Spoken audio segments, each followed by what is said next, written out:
this.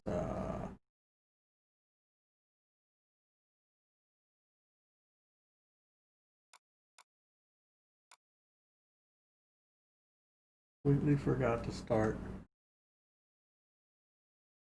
my shared streaming thing. Shared streaming. That. So we can see the tablet. Close that. Shrink that. That's fine. Okay. I think we're good. No echo. Mic works. I'm gonna start the music. And I'm gonna show the scene. There it is. So yesterday, things went pretty good. We lost one song. It was a song, it was a remix of the show All That. So, you know, that's kind of fun, but oh well, that's one song down. Did pretty good though, if that was the only one. Oh. Man, I'll show you right now, but I spent a lot of time doing nothing yesterday. And by doing nothing, okay, it's not even the good kind of doing nothing. This is the bad kind of doing nothing. That's where you're so stuck on something that you can't figure it out. So it's like, I say doing nothing, it's just me like wondering what the hell I want to do for hours and hours. So I'm doing, actually I should show what I did. No, I showed off the death animation last time, right? This time I'm just doing some effects for this Wraith guy. So I'll show you what I had and what I have now, as you can kind of see it on screen. I love the new one, it's kind of cool. But here's what the old one was. It was basically this, a really ugly looking fireball thing. That right there. And there's a couple frames of it to where it does that, and then it does this, and then it does this. And it just looked like crap. It looked like total poop. What's on this one? Oh yeah. So I've updated that one. Also, just so you know, this is what that guy looks like. What is it? It's this one? Yeah, there we go. That's what the Wraith looks like. It's just a skeleton with a ghostly, wispy bit on it. He casts spells at you. This is one of the more dangerous monsters because he's in one of the deeper, scarier parts of the game. And his attacks are very like, they home in on the player. So one of them, he shoots the projectile homes after you. It's kind of slow so you can dodge it and stuff, but it stays on screen for a little while, so after, you know, they can add up and it can be a very dangerous enemy, and he stays kind of like out of the way, so you really want to like bulldoze past all the enemies and get to them and kill them as fast as you can. So that's the idea with this enemy. So that's what the enemy looks like. Oh, and then that was the projectile I had before. And now I made this new one, which looks like this. And basically, there we go. It's just this with a bit of a flaming effect on it. And yeah, I'll make it small, and it just kind of floats around, seeking you out. I had the fireball, think like a little missile or something. It flies around and it basically points in the direction it goes, right? But for this guy, if I did that, he'd end up upside down as he flies the opposite direction, right? So I'm going to do something to where it rotates mostly, but at a certain point, it'll swap to this and do like a turn. Or if it's going straight up or down. And this has just got 2 frames of animation, very simple. The idea is it shouldn't be in this frame for more than like, or in this, yeah, it shouldn't look like this for more than like a half second, because it's only for when it turns. So it's kind of like an in-between kind of stage. So I didn't spend as much time on it, basically. But yeah, that's what that projectile looks like. This is also really important because we're going to do a summon that's based off of this enemy. And the summon uses these abilities as well, but they're friendly. So, you know, I'm basically, whatever I'm going with here, I've got to use it twice. One is this version, the other one is our shaman friendly version. Okay, so that's that. Now the other one that I use, this one, it was supposed to, I think it was this one, right? Yeah. It was supposed to create a little portal underneath the player, which after a short amount of time, it does like an eruption effect to where basically it forces you to move. It'll appear on the ground and then, you know, like a spike trap or something, you gotta move out of the way before it goes off. I had an idea in mind. And I'll show that. I thought it was from Breath of Fire. I think that's what I said yesterday. But it turns out I was incorrect. What I was remembering... If I can actually... Can I play? Yes, I can. Okay. What I was remembering is actually from Castlevania. Orlox does this attack. And it's just what I had in mind. So I wanted to do something like that. So it looks like this. And I think you can see that, but I can't really make it bigger. Just how big it is in game. So he puts this thing on the ground, it animates, and after a short amount of time, it's like this big ghostly skull comes up, and then the portal disappears. That was kind of the idea for the eruption.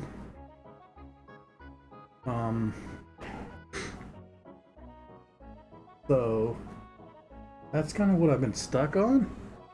I originally did that, and it looks like this, which is kind of like this lizard skull type of thing, opens up out of a portal and just kind of like, yeah, opens really wide and then vanishes. And it just, no matter what I did with it in game, I like for something like that, they did a lot of stuff with the shaders to make it like expand and warp and stuff, make it look more interesting, and I tried to do stuff like that and I just couldn't get it to look good. So I just, that's one of the big reasons why I decided I needed to revisit this. And this is kind of like from a time when my effects weren't that, or I wasn't happy with my effects. So that was what like the old version was. And then there's a little portal that it creates. It's very similar. Get to that with some lightning.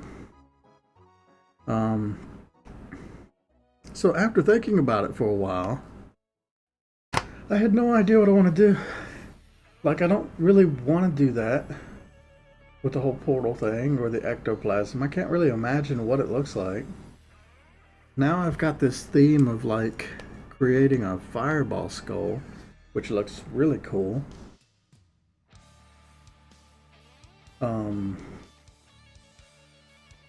Yeah, I didn't like it. And the fact is, again, when the shaman uses this and summons this creature, there's got to be like a friendly version of it. And that's just like, it's too big, it's too weird. Like, it's supposed to stack on top of the shaman's normal eruption attack, which is like a lightning bolt thing. So if that was on top of it, it just looked unusual. And I went through like all kinds of stuff, like what the hell could I make? I was thinking like maybe this big bone skeleton hand comes up and crashes down. I looked at like in Final Fantasy Tactics, basically any eruption thing that I could think of to where like there's a spot on the ground and suddenly something happens, right? Yeah, in Final Fantasy Tactics there's an attack which basically creates this like big eyeball, and after a short amount of time like a gigantic sword bursts up and smashes it. And that always had like, that's kind of like the punchy feel that I was looking for. But yeah, I spent a really long time just looking up any examples I could think of, and I couldn't find much. It's really hard to like specify an eruption type thing and not get volcanic eruptions, because that's totally not what I want. I think after thinking about it for a long time, I finally just said screw it, and that's why I've got all of these like campfires. Basically, I just went to this YouTube channel, Virtual Fireplace. They've got a ton of fires. I'm so sick of drawing fire. I think what I'm going to end up doing, and I tried to do this last night, it just wasn't very effective.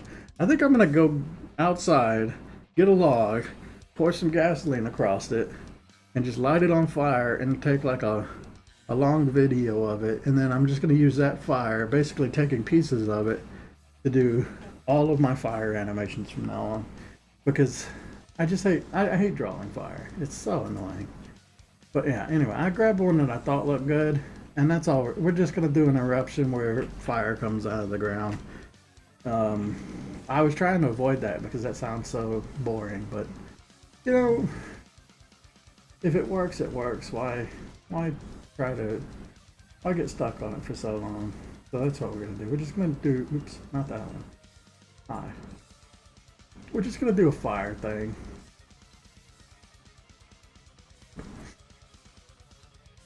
Okay.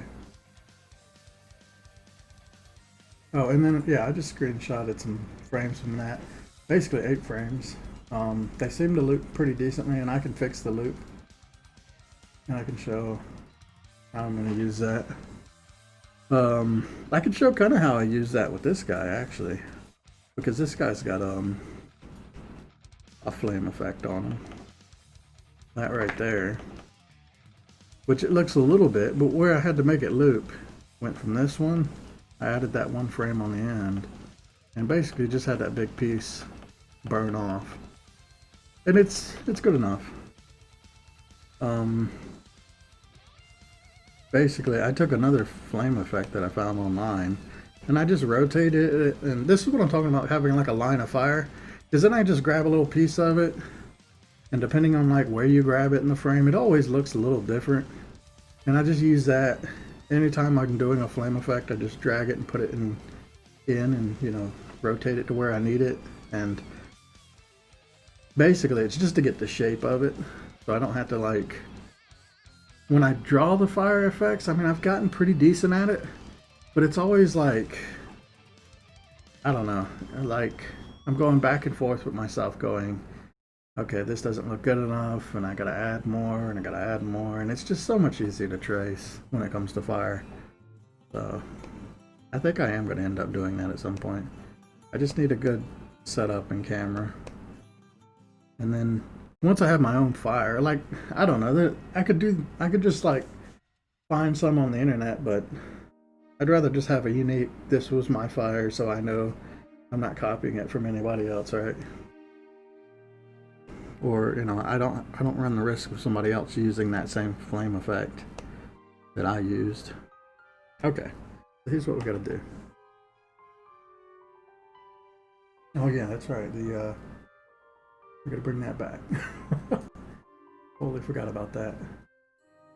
Otherwise, it's gonna show the wrong thing at the top of the screen.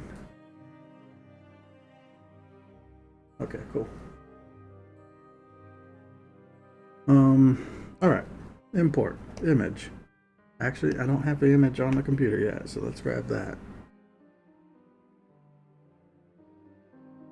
There's the fire frames.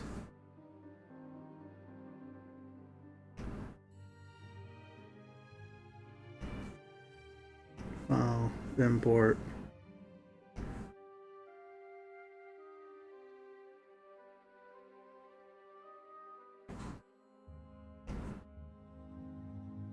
Oh god, it imported it into this folder. I hate when that happens. There we go. So I don't know what part of this, like, this, what sort of territory are we in as far as copywriting? Like, it's such a weird thing to think about, but it's not really, like, it's a fire that I found on YouTube. And I'm going to use it, I'm going to repurpose it. Basically, I'm just drawing the outside, and then I'm doing something totally different with the inside of it. But you think if you did that with a person, I don't know, I do that with poses a lot. It doesn't really bug me. I just feel like it would feel better if it was just my fire. Nobody else, you know, made this fire. I made that fire. So I can use it however the hell I want. It's kind of goofy. Alright, so all I gotta do, I gotta just rename these and put them in an animation. And it should work fine. I don't hear this song very well. Is this broken?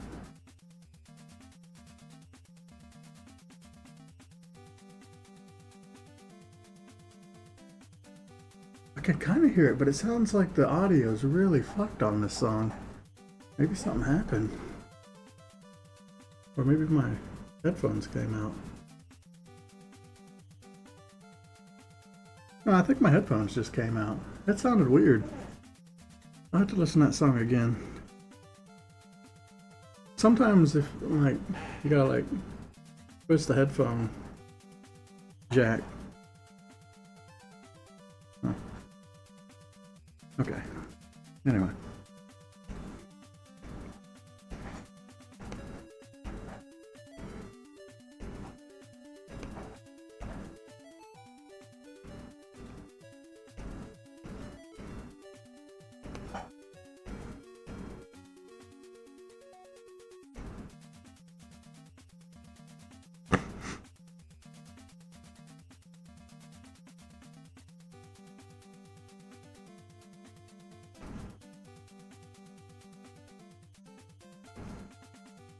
Wait, what is going on here?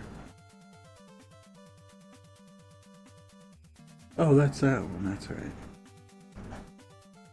Yeah, I can just duplicate this.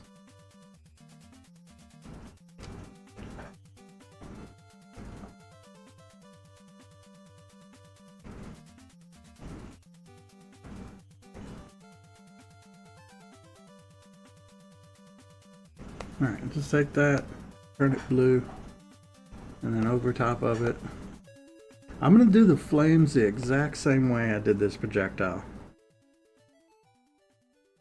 Which means...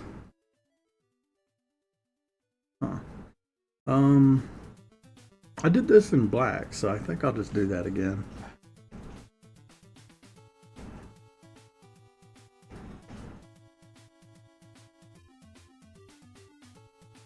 And I think what I'll do is I'll make like an animation of the fire forming or something as well. What I need, this is like a two-step thing, right? Basically, I'll draw what the flame looks like, and I just need something on the ground to cover the bottom of it, so it'll be like a flat, straight line.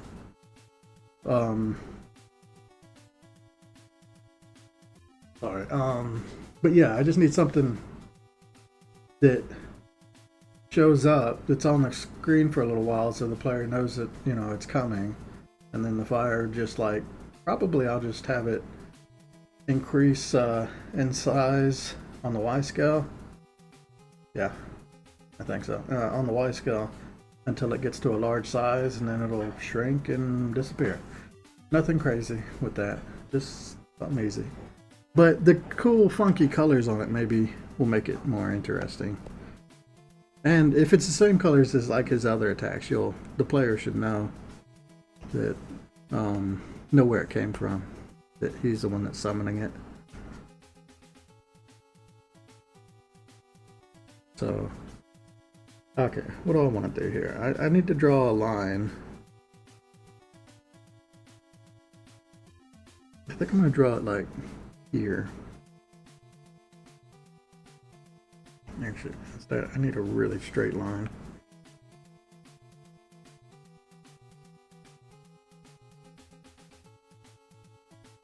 There we go. I'm just going to connect all the fire into this line, and I'll copy that line throughout the entire thing so that it remains consistent. Okay. So yeah, I'm just going to trace basically.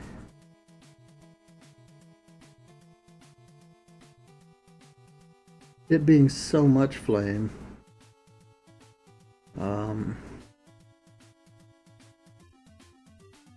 it get really easy to screw it up. So maybe I do half of it at a time. But usually it would just be, I would focus on like this one particular flame column, but this one I want to be long.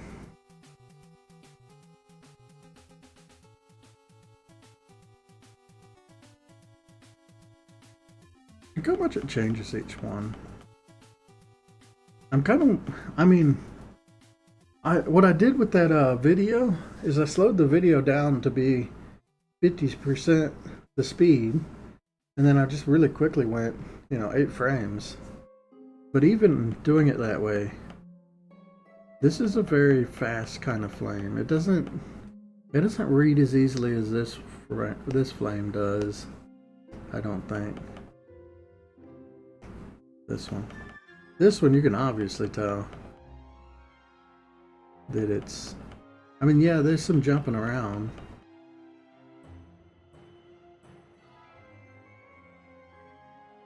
But you can see some, like, how the flames kind of go into each other.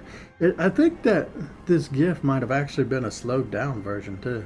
Or maybe it was just burning differently. Like this one's more of a campfire. Well, it was a fireplace.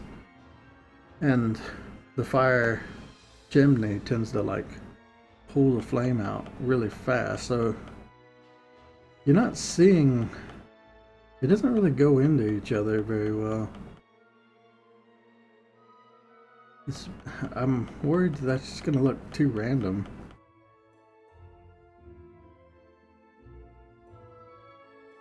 It jumps around a lot. I don't know. Let me just hit play for a little bit. I mean, it does have a bonfire look. A bonfire does tend to burn like really fast. So maybe that'll look good. I don't know. I feel like it's jumping around a lot.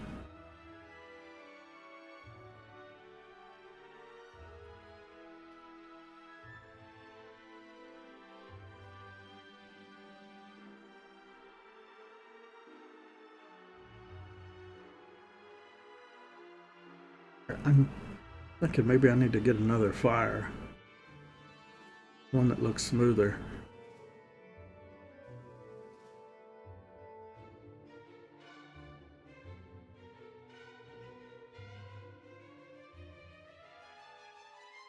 Or just say fuck it, move on. I'm gonna say fuck it. Let's just keep going.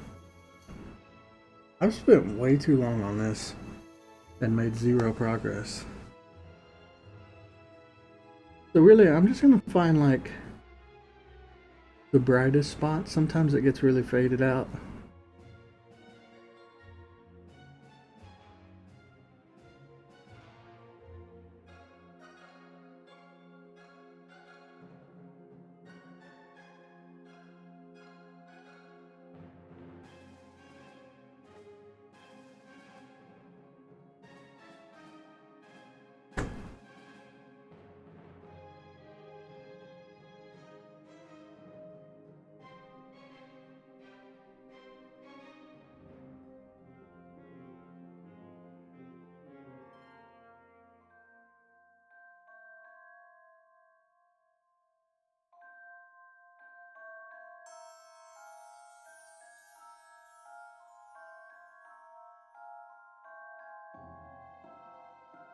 And the idea isn't perfect accuracy, it's just kind of getting the vague shape of it. I mean, that is another thing that'll make it to where I can't really, I don't know, I can't really plagiarize it. Though I kind of am. I'm also doing it differently enough. There's no way it could ever be recreated. I gotta do the hollow spots too.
And what I can do after I've got like the main form of it, were there any? No. After I've got the main form of it, I can go in after it and make like my own tweaks to it and improvements. So I am changing it enough, I think, that it becomes my own personal flame. This is an interesting spot. There's actually a lot of hollow bits that get in here. That's something I would never draw if I were doing it myself. It's so cool, like the variants on flames. Like you can never really predict them. They go all over the place.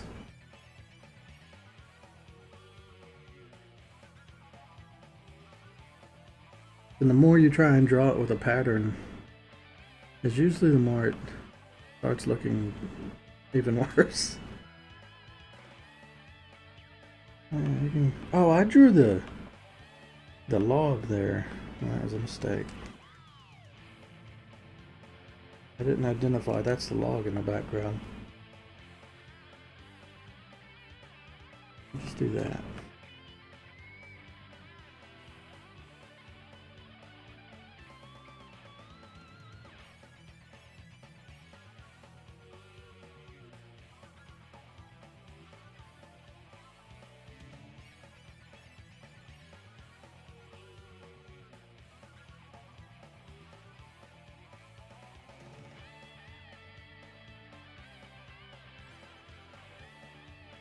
And to keep in mind, when I do hollow spots, they need to be big enough that I can select them. I shouldn't do really thin hollow spots.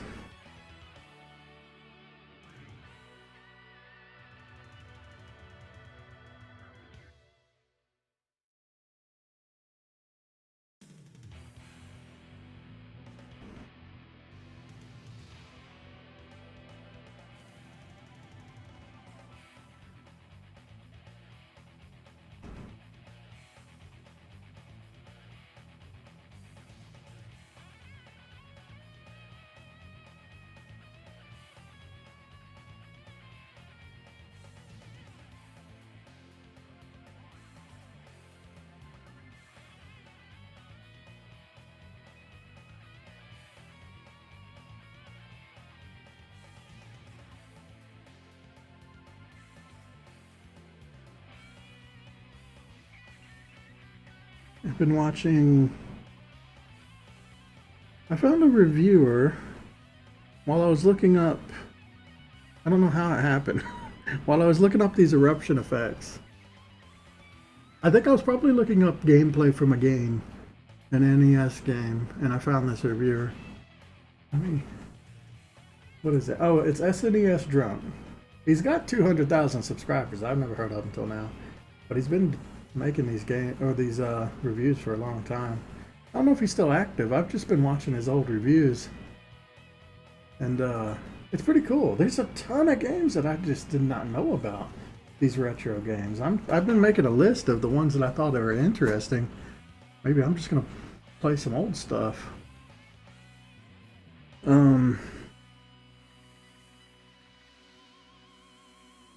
Yeah, like Metal Warriors was an example.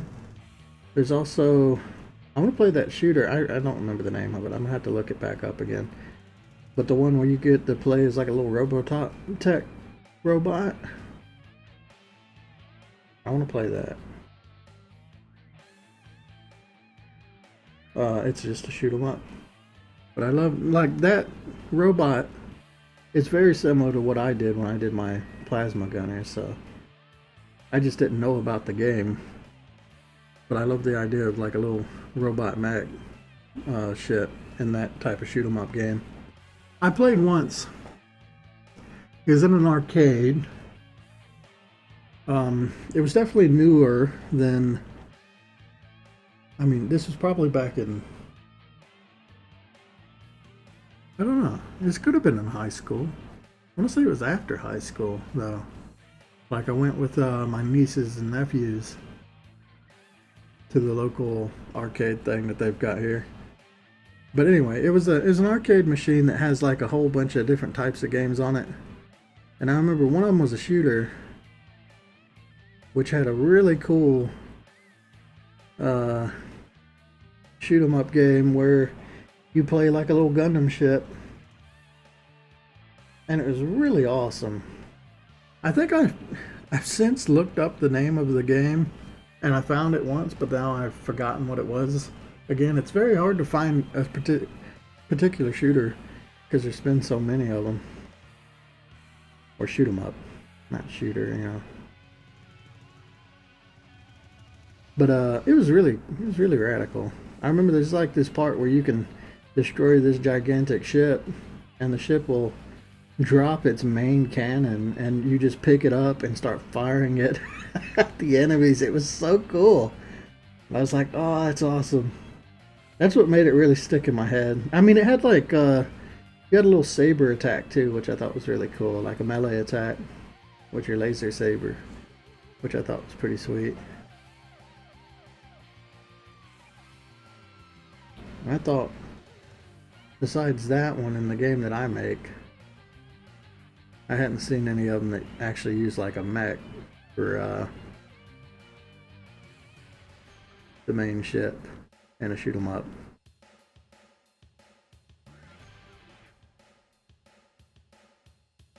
Oh, there's fires all over the place.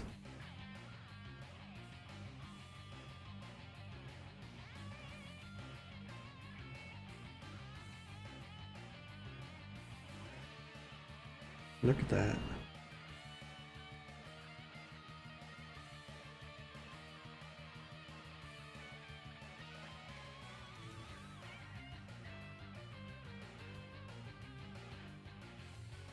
I guess I could draw some of this too.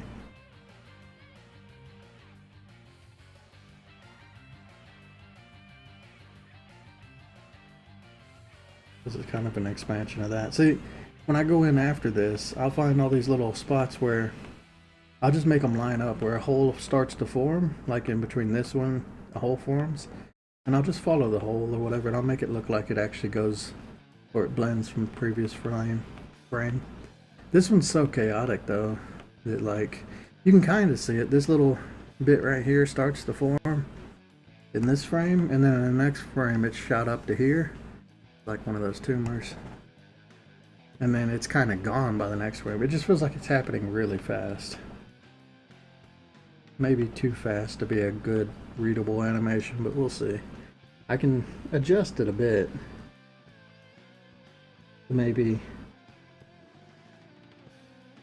fix that. I think that's what I'm going to end up having to do.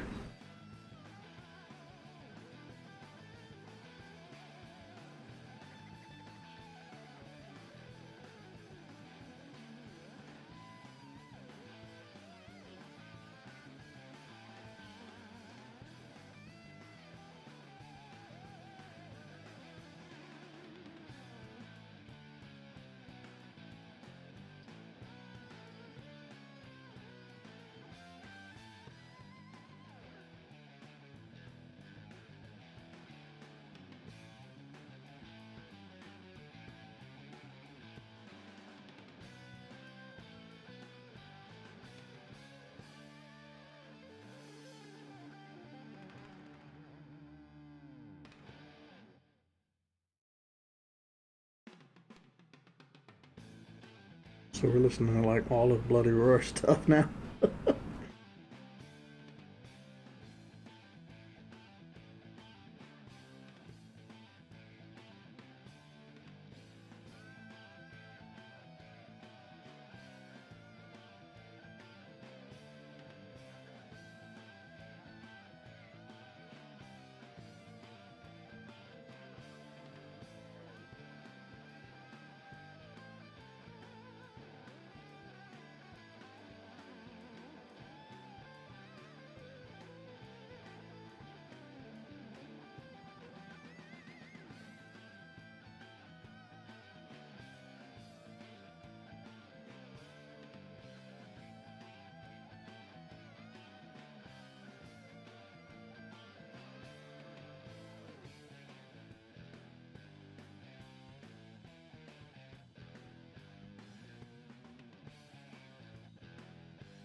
Starting to get back over into a night shift mode again.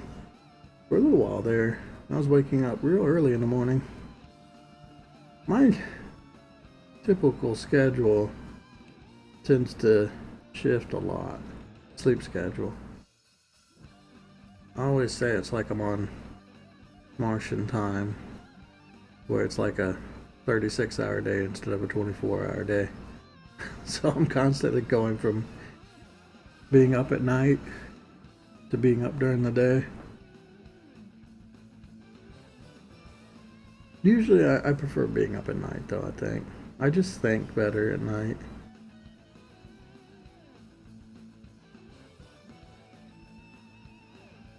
Like I'm naturally more of that type of person.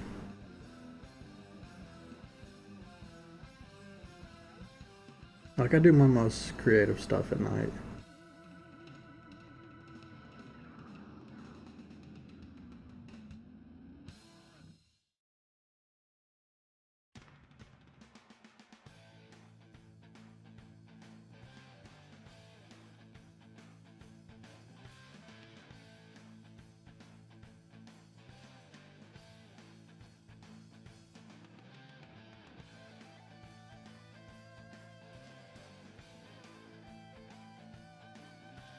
Pretend there's some there.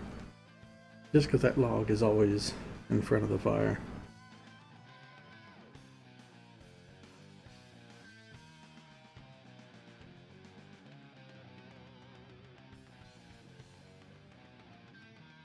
The other thing about making my own fire is I don't have to worry about like logs being in the way. If I do it on a flat surface, like just a perfectly straight log, I can get a nice flame that's easy to track and draw. I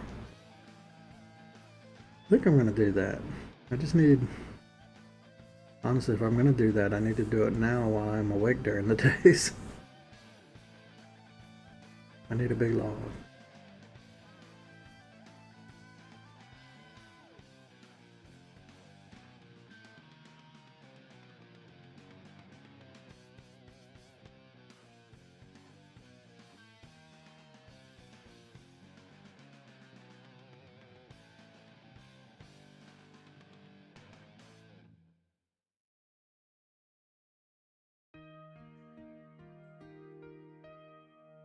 Blue Dragon. Here's a game I played. I think I played it just as I got out of the military. I played a bunch of good games then. Well, yeah. I played a lot of RPGs because I had a lot of time on my hands while I was unemployed for a while there. So, that's like when I played Oblivion. Lost Odyssey was a game that I played then. I really like it. Blue Dragon. I didn't have like a very good opinion of Blue Dragon. Just because it's really like kiddie, I think. But after listening to the music and thinking about it, it did kind of leave an impact on me as being a pretty good game. I just don't remember much from it, you know. That's usually a bad sign. Like, you can say you like something, but how much do you remember of it? Because if it's not much, then it really didn't leave that big of an impression, did it?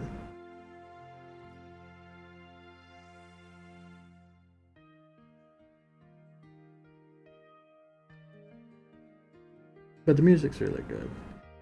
What I really remember from Blue Dragon is I liked the characters. And I loved the final boss. I thought it was really good. The final boss seemed like such an interesting character. And when you fight him, what really stood out to me is like, he's so overconfident when you're fighting him. Like every time you hit him, he just does like a smirk or something, right? He doesn't react to you hitting him, which I thought was really cool.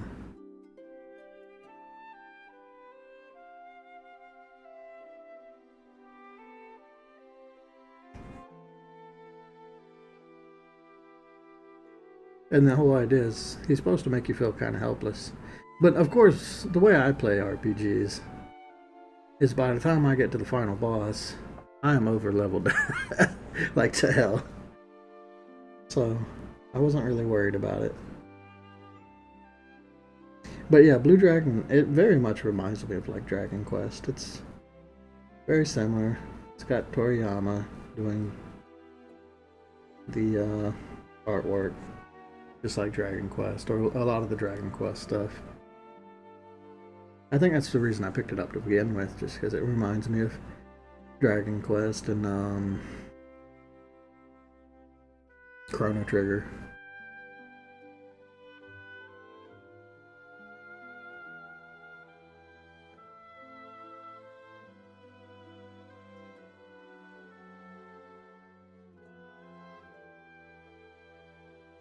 It's a game that I think I've played once and I'll never revisit again. Which is kind of sad that I've forgotten a bunch of it. But it's not really a title that I feel like revisiting. Like, there's a lot of things I would rather play. But it doesn't mean that I didn't enjoy it.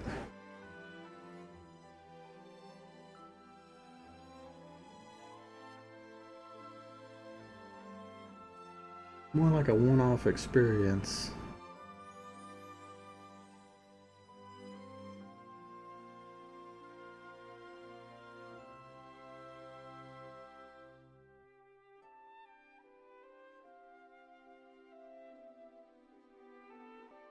Man, listening to the music again, it definitely reminds me of Dragon Quest. I'm sure it's the same composer.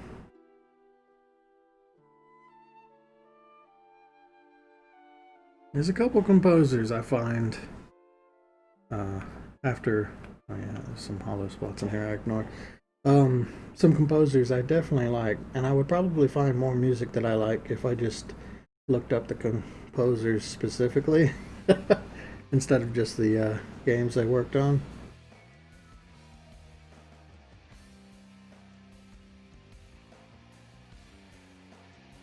Because then you find the stuff that you didn't know that they made, like different anime music or movies. Because usually, they work on more stuff than just video games.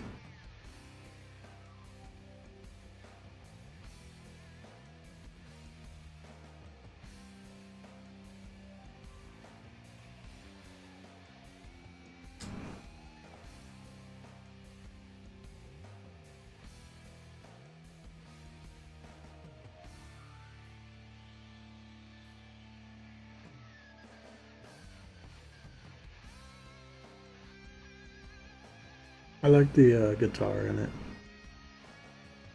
Yeah, that's one of the reasons I really like the music from it. I like it when they throw in like a rock track in a game.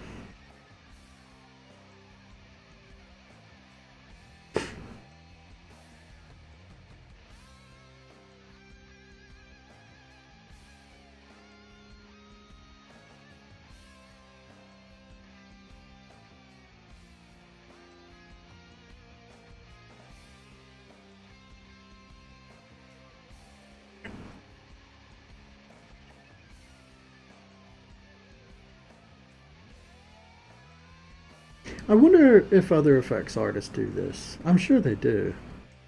That was something that surprised me about like concept art. If you've seen, there's a ton of like concept art kind of pictures that I used to look at and go, how does anybody ever draw this? It's so good.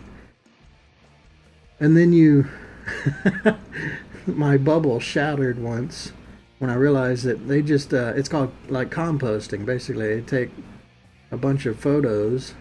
Because it's concept art, they're supposed to like crank out these pictures as fast as possible. So there's a good reason why they do this. But yeah, they'll just take like a heel from an image.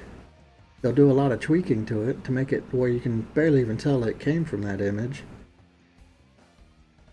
But, it's not a heel that they drew. It was just something they tweaked or photo manipulated. And, there'll be some drawing in there. I'm not saying that they're not good drawers. Like, it's just they use cheats. A lot more cheats than I thought they used.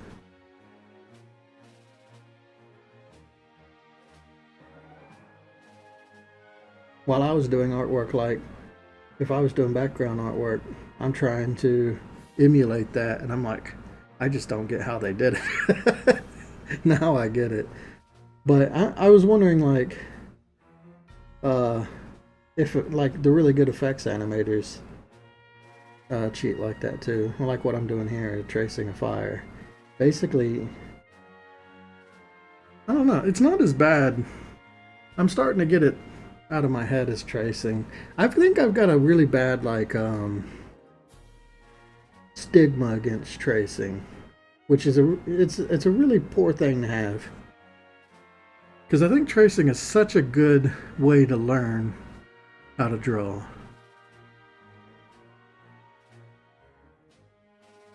And I've been trying to like train myself to change that way of thinking. There's definitely a danger in like outright plagiarizing something. Maybe. I don't know. I've drawn so many like Breath of Fire dragons. Not even funny. And Final Fantasy summons. Those are the two things I like to draw a lot of.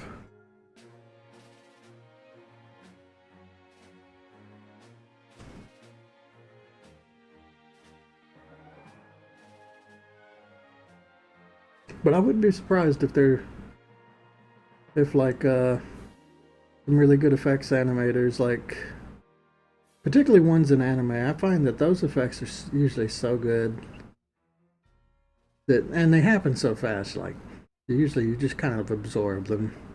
But if you break it down after doing the artwork for a while, I have to like pause and rewatch scenes now because I'm like, wow, that looked good, because I can appreciate it now.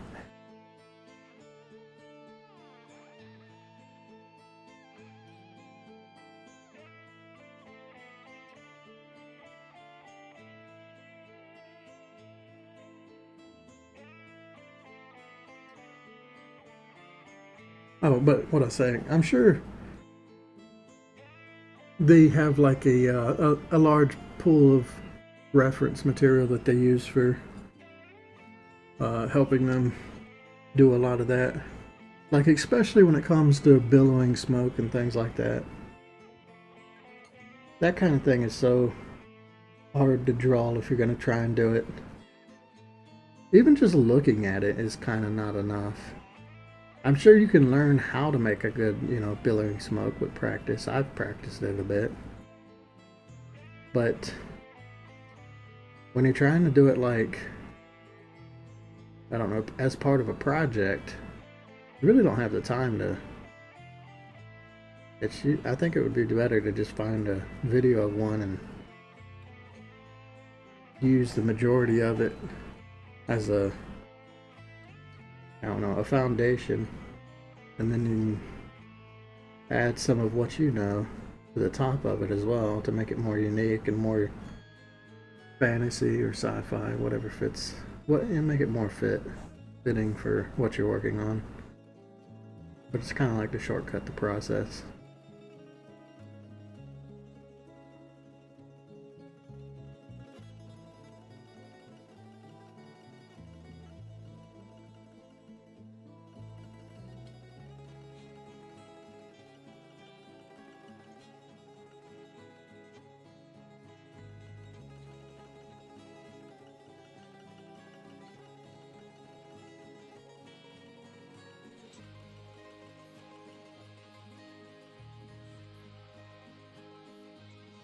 Oh, that was the last one. Okay, now we remove the flame part, and let's see just what we're looking at. It's so wild, it's everywhere. I think I'm gonna go ahead and fill it in as well, and then tweak it from there.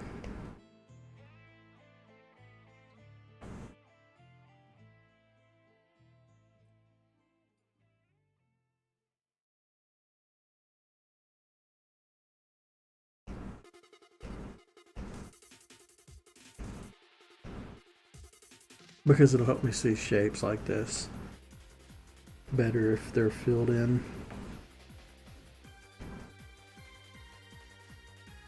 It's hard to look at like something sporadic like this when there's when it's not filled in to identify shapes, I think. And what is inside the line and what is considered outside the line.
That was it.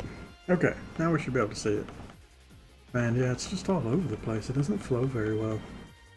Like, where did this piece right here in the top corner, where did that come from? I mean, it kind of started there, but it feels like I should have just put the video on super slow motion. It would have looked better.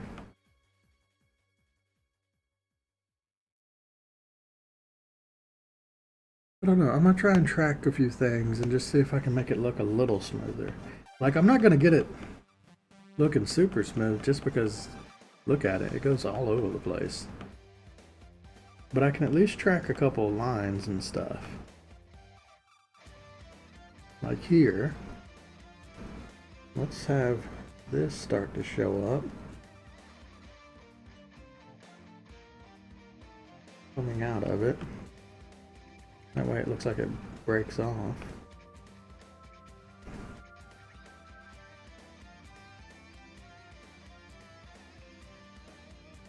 So if I just follow and see, you can kind of see, like in this one section that I'm working on, you can kind of see the flow of how it works. And I can even go a little further and say it starts here. It's like a little blip. Alright, it starts as a blip and then it grows, splits off, goes up. This one's unusual.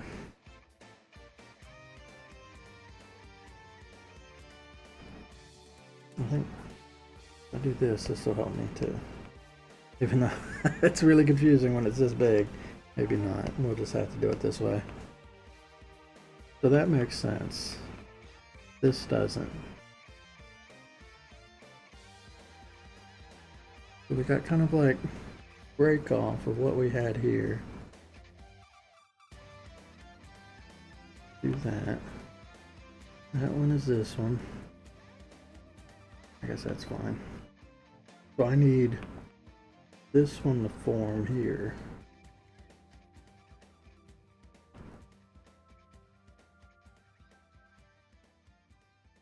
And this one should start to form as well.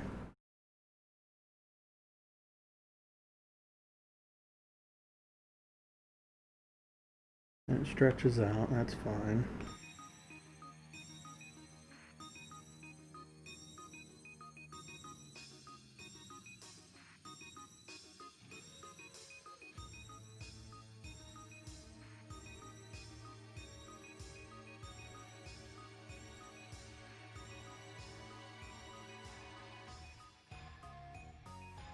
So hopefully having these little bits of flow will make it look less, I don't know, insane. That one's pretty good. That one makes sense, it shrinks. I'm just looking at inside ones for now, breaking it down into little pieces.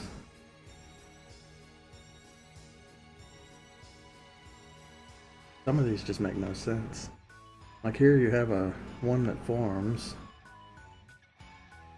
and then just breaks immediately. And that one seems to come out of nowhere. Let's make it come out of somewhere.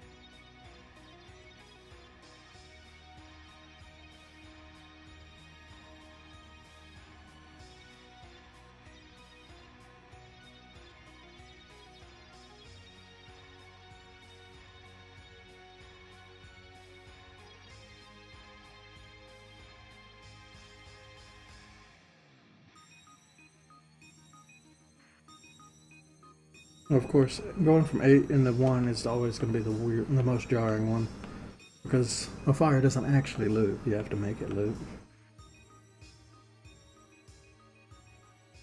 That's easy enough to do, just make like some of the stuff form in the previous one.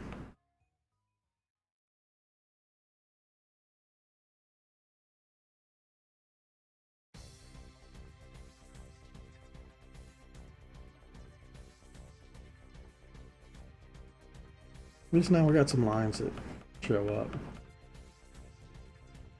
Okay, now I'm just gonna follow like tumors breaking off, basically. Going back to that analogy. So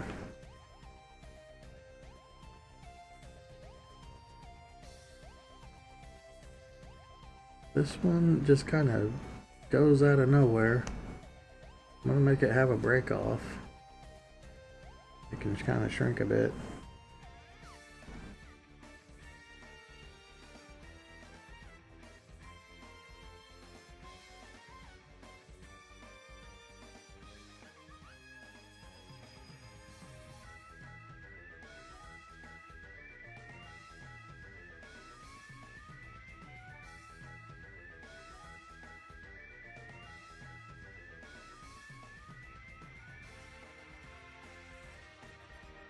Now, like here, there's such a big chunk that just disappears. So I'm gonna make that chunk actually not disappear.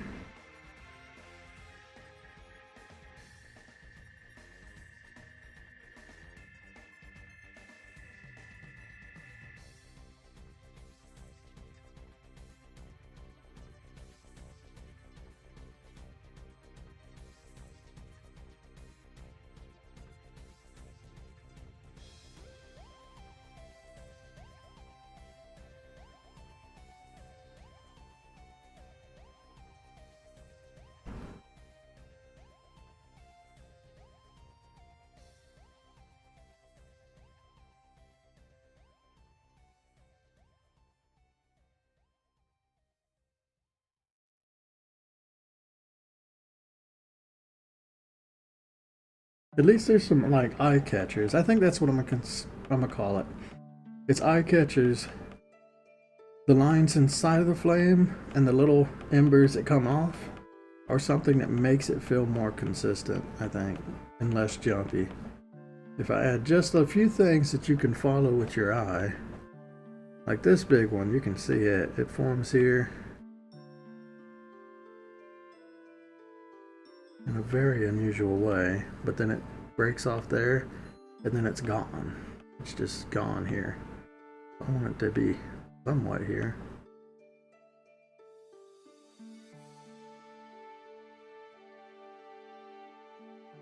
I'm gonna do my own thing so that it doesn't just vanish.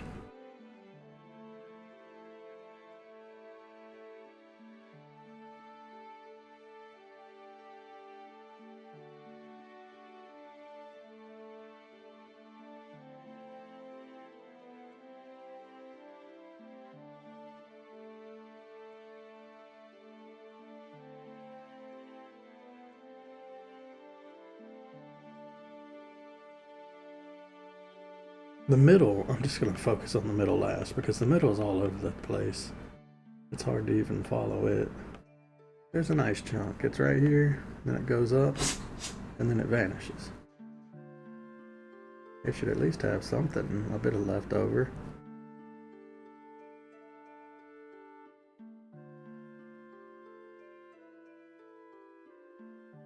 Can kind of turn into this bit as well, like it's rejoined the flame.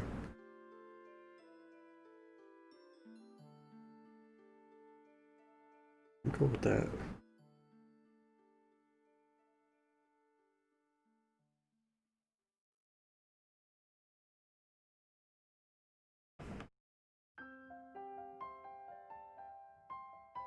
There's a huge chunk here that just goes missing.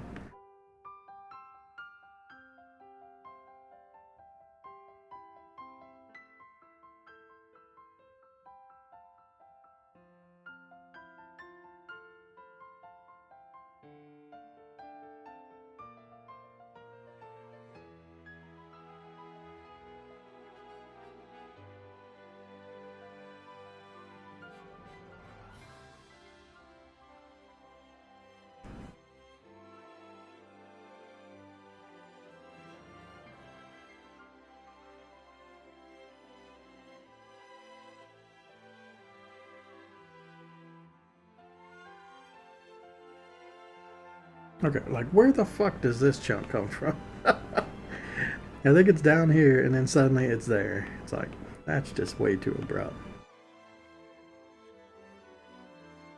It's almost like it was from here, disappeared and then reappeared. So I think I could do something where it's like in here.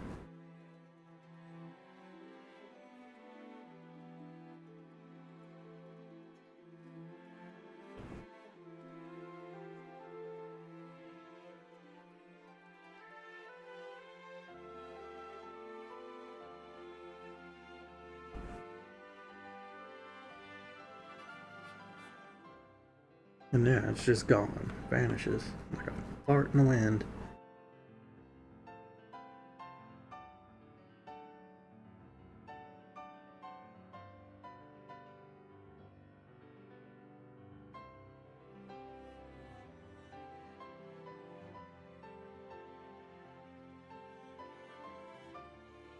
Yeah, at least it has some sort of trail off at the minimum.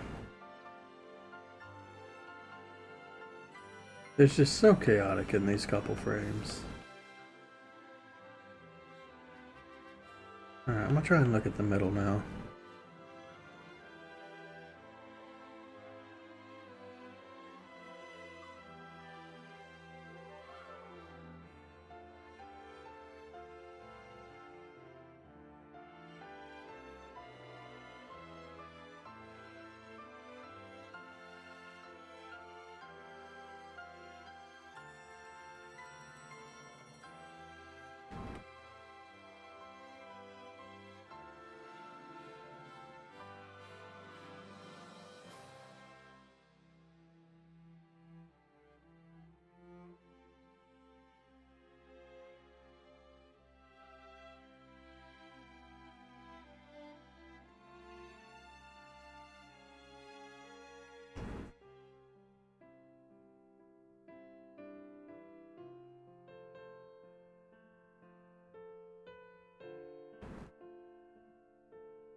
It's starting to look a little better. It's still pretty wild, but at least there's some pieces that you can track with your eye. Makes it look a little less chaotic.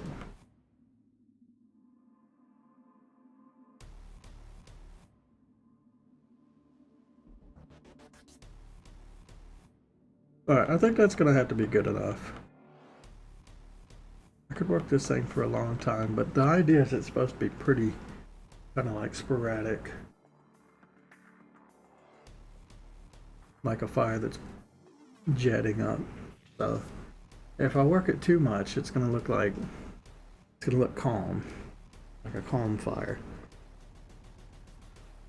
And it's not supposed to be like that. Okay, I think I'm going to color this the exact same way I did this projectile, which is going to look weird for fire. It's going to be like highlighted neon fire, but I'm interested, and I think it could be cool.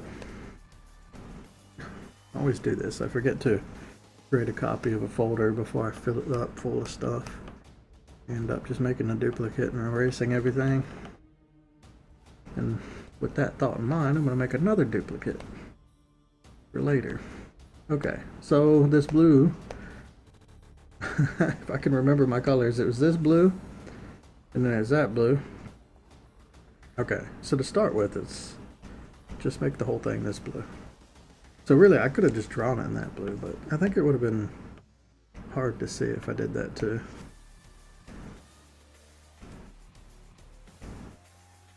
We'll just do that. Okay.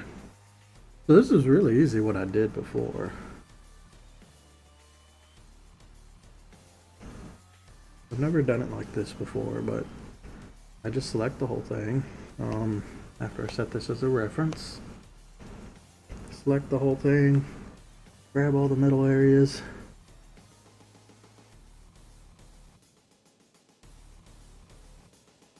Make sure I don't miss anything.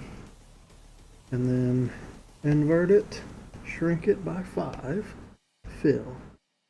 Shrink it by 5, fill. Just like that. And then I'll blur it afterwards. But it I didn't have to do anything, I just filled it in. Usually I would avoid this kind of thing because it looks very mechanical, computer. I don't know the computer word, but anyway, it looks too good, basically.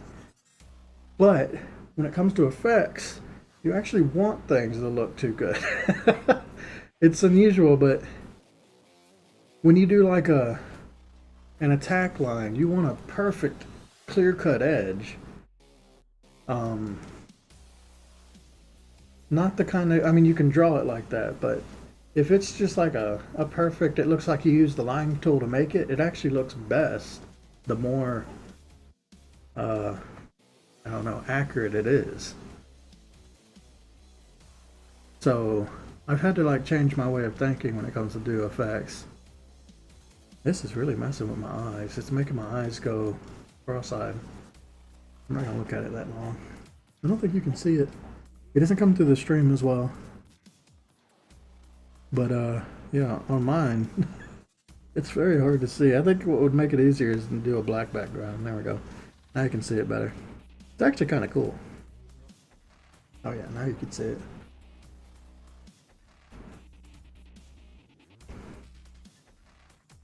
Unfortunately, it's harder to see what I'm selecting though.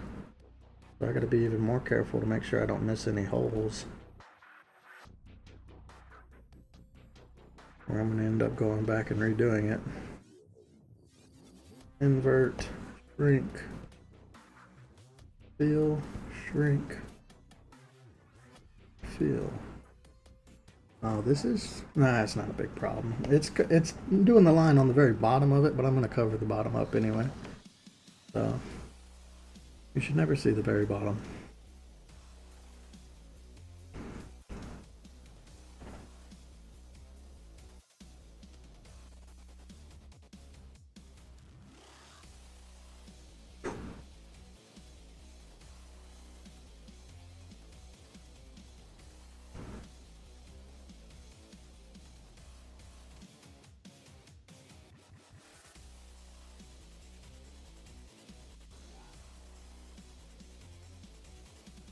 I kind of like this style though, or might it's I'm like at the end of all my effects stuff, and I find out a new style that I kind of wish I had used from the beginning.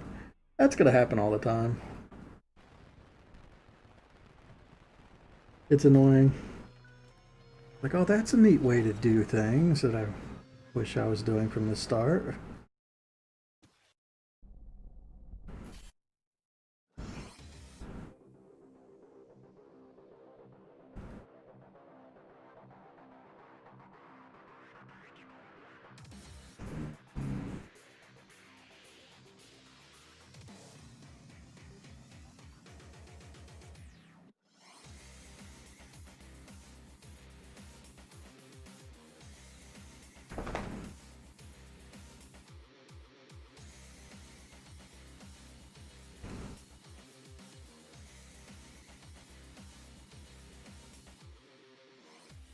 I wish there was a way to fill, if they had a button here for fill alternate color, that would be nice.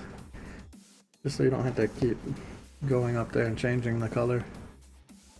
I mean, that's kind of like a small gray. It only applies to this one situation. But it would help me out here if that was a thing. My nose is itching like crazy. I'm just pointing it out so you can watch. Take a shot every time I scratch my nose. From here on out, you'll die.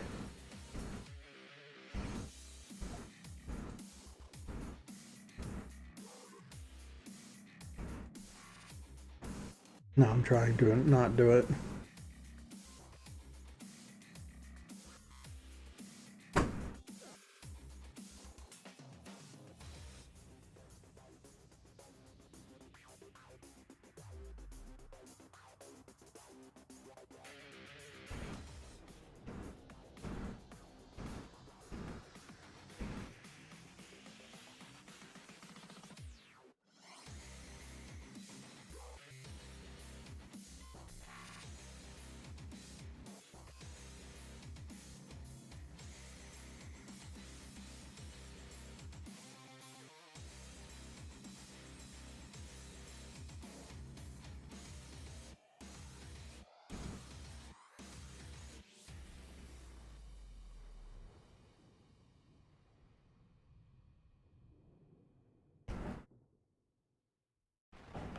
There we go.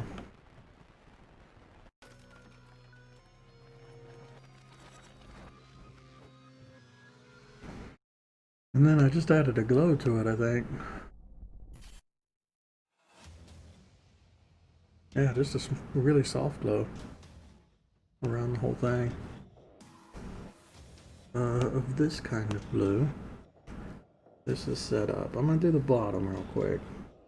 I'm wondering if I should even do the bottom. Because if I want to hide the bottom, I probably shouldn't. Yeah, I definitely shouldn't, so never mind. I'm not gonna do that. But I do want to set this to add glow. Right, so we're just gonna trace. Basically, I just follow the light blue line. And that's the part that glows, or produces light. I don't know, maybe I need to make this a little bit bigger. I kind of like the idea that it's kind of toned down.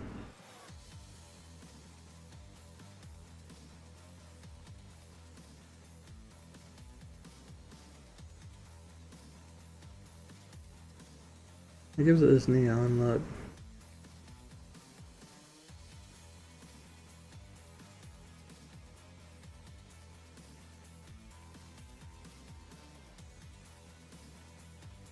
Damn it.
These ones might get copyrighted. Blue Stolly. I think this is an actual band. If this, well, if it does get copyrighted, you won't be able to hear what I'm saying right now. Because I'm going to mute it all. I probably shouldn't say anything important while these songs are going, just in case. But there have been some surprising ones that did not get marked.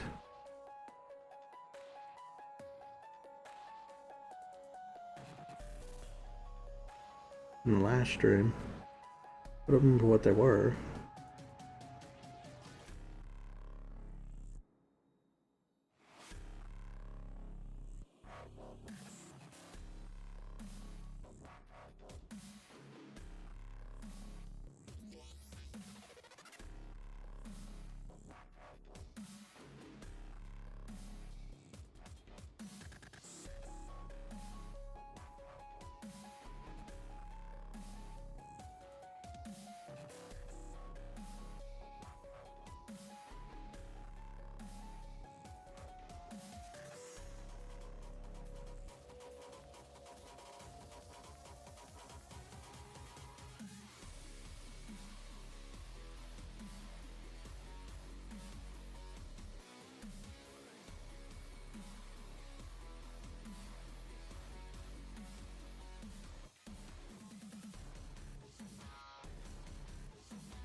I'll tell you a weird feeling I've been having. Working on this game, I think the farther along into it I get, the more worried I get that I'm just going to drop dead one day and never finish it. It's a weird thing. But I don't know. It's kind of silly.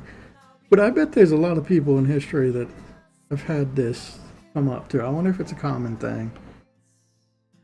Like, imagine the guy who, the people who create statues and mountains and stuff that take like years and years and years of work. You think like at some point when they're getting further and further along, they're just like, man, it sure would suck if I just died and then all this work, it never got finished. Honestly, that's a really tragic thing to think about.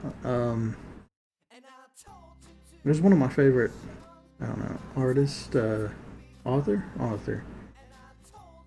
He was doing a series that I really like.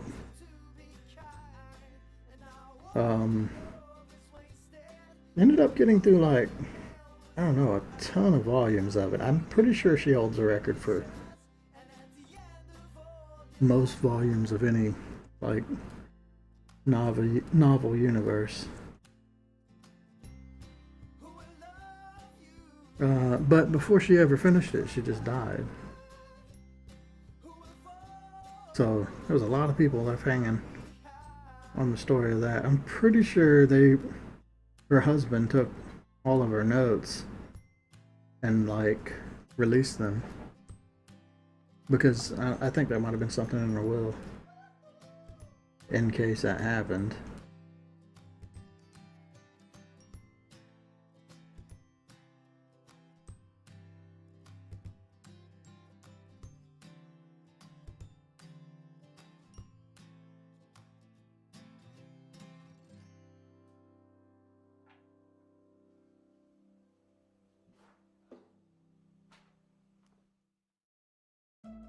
I mean, I don't have any reason for dropping dead right now.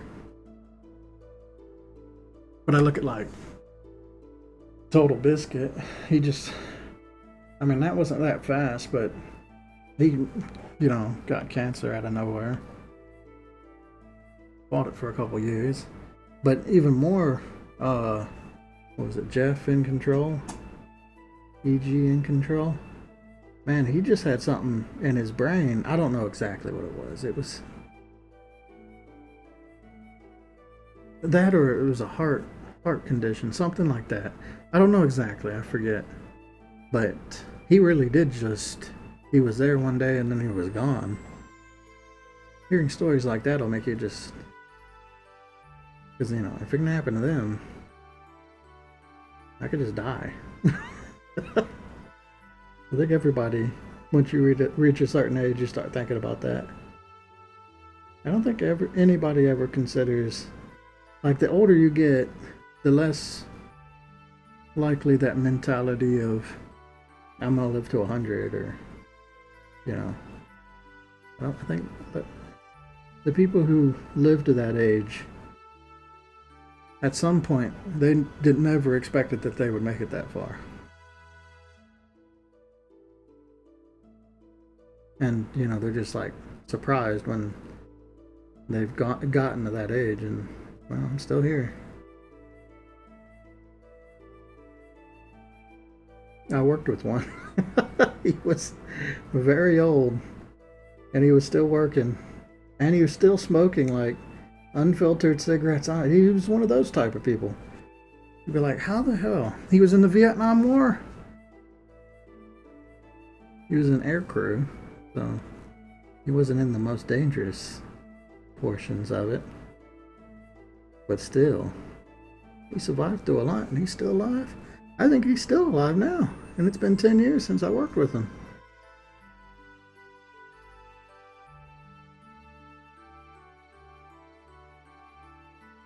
Just amazing.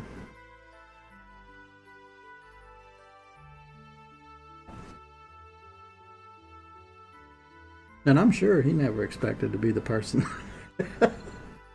He's got that kind of lifestyle. He's like, fuck it, if I die, I die. And he's still going. He's just defying all the odds.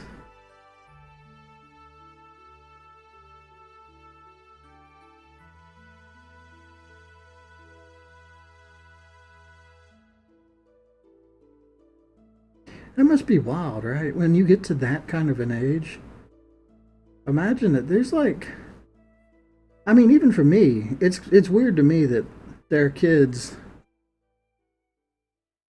that were born in 2000 or after 2000 that they're basically adults now. Or they're kind of at the age that I feel like I'm mostly at, which is just out of 20s.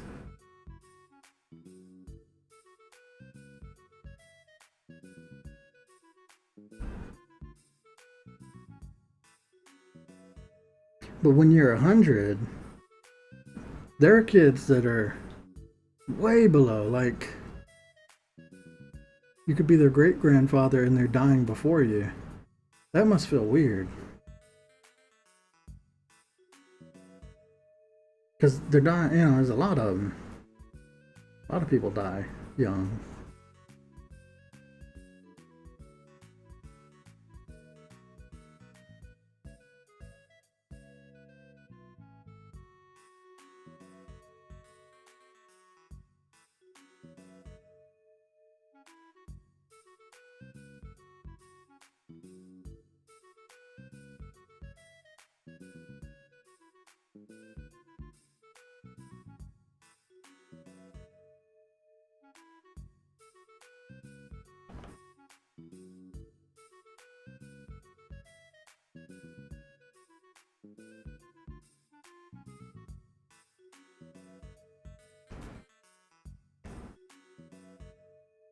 I don't know. Do I like that? I mean, it looks kind of bad as an animation like this playing, but when I take into consideration, heck, it probably won't even play through. It'll play through like one. It'll play this animation once before shrinking and disappearing. There's like a period where it grows. And yeah, it'll play like this animation once, and then it'll shrink and disappear, and then it'll be gone forever. You won't even care. Maybe you'll see it a couple times. I don't know, but it is an attack our player will be able to do at some point. Basically, it'll just be a yellow version of this, probably. I kind of like it. It's got like an electric look to it. It's less fire, even though it was drawn directly from a fire. It feels more sporadic.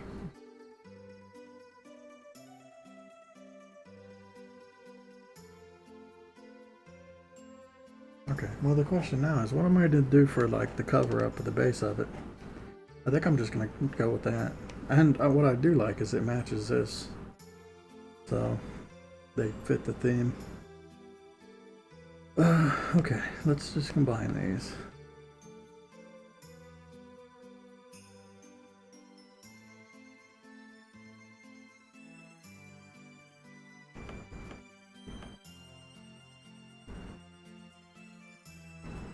No, I didn't even have to do that. I'm just going to delete it. Oops.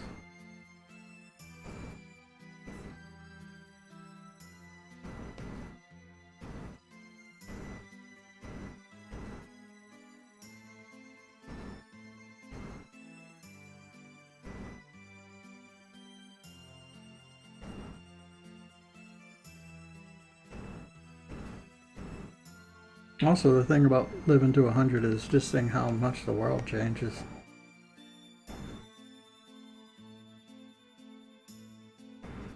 I mean, going to 30, I've seen pretty much everything with the internet. Right, I was born in it. All the changes that the internet and video gaming, computers are my big thing that I've observed that has changed a lot. But also, I've seen the stars disappear. That one's sad. When I was a kid, you could see all the stars in the sky, or a good majority of them. And now they're gone.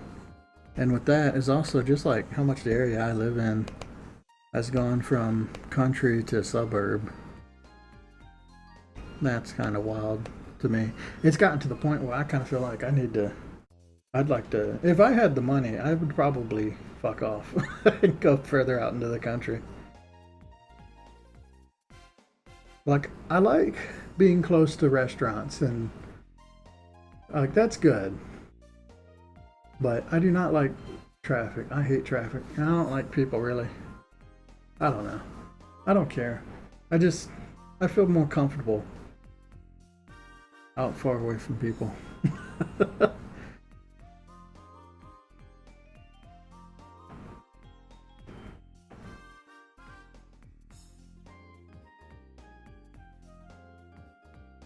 Okay, I think I should save all this.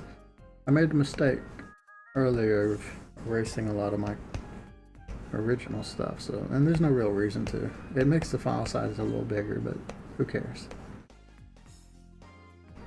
So I'll stash all this in here. I guess I can go ahead and delete these fires now. I've got them on this computer. I think I'm gonna start. Until I create my own fire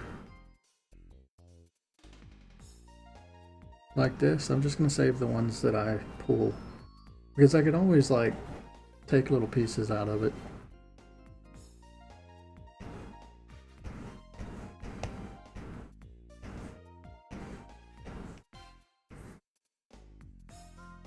But yeah, ideally I'll make my own fire so I can just use it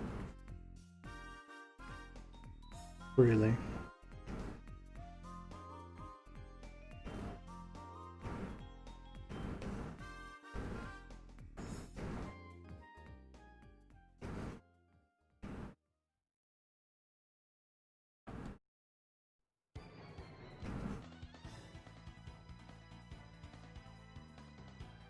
Okay, so this is what I had before, and it might be good enough that I just keep using this. It's not actually on an animation though, which is sad. So this is the line, and then it just cycles through each of these different lightning things. And I think that's fine. I'm gonna keep what I had here. As long as all I gotta do is set this up where it's in the right place.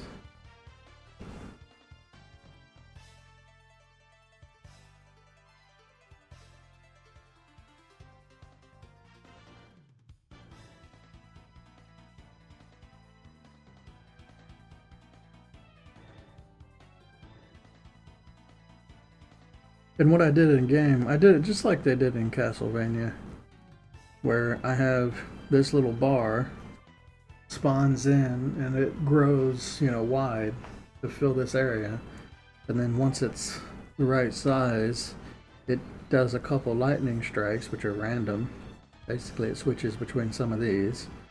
And after like, I don't know, 1.5 seconds or so, then the thing inside of it, which now will be this fire, will rise up, and then the whole thing will shrink back down into nothingness, basically.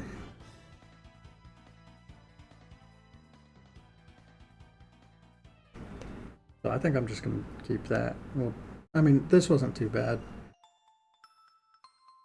The only thing I might change is do my own lightning effect, but I don't know. I'll just keep it like this. So I think we're just done then.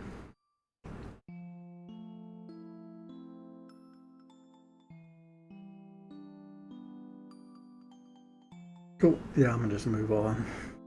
I'm gonna move off of that. I'm sick of that. That one annoyed me, because I spent so long on it. Okay, well, that's done. Let's walk back over to here.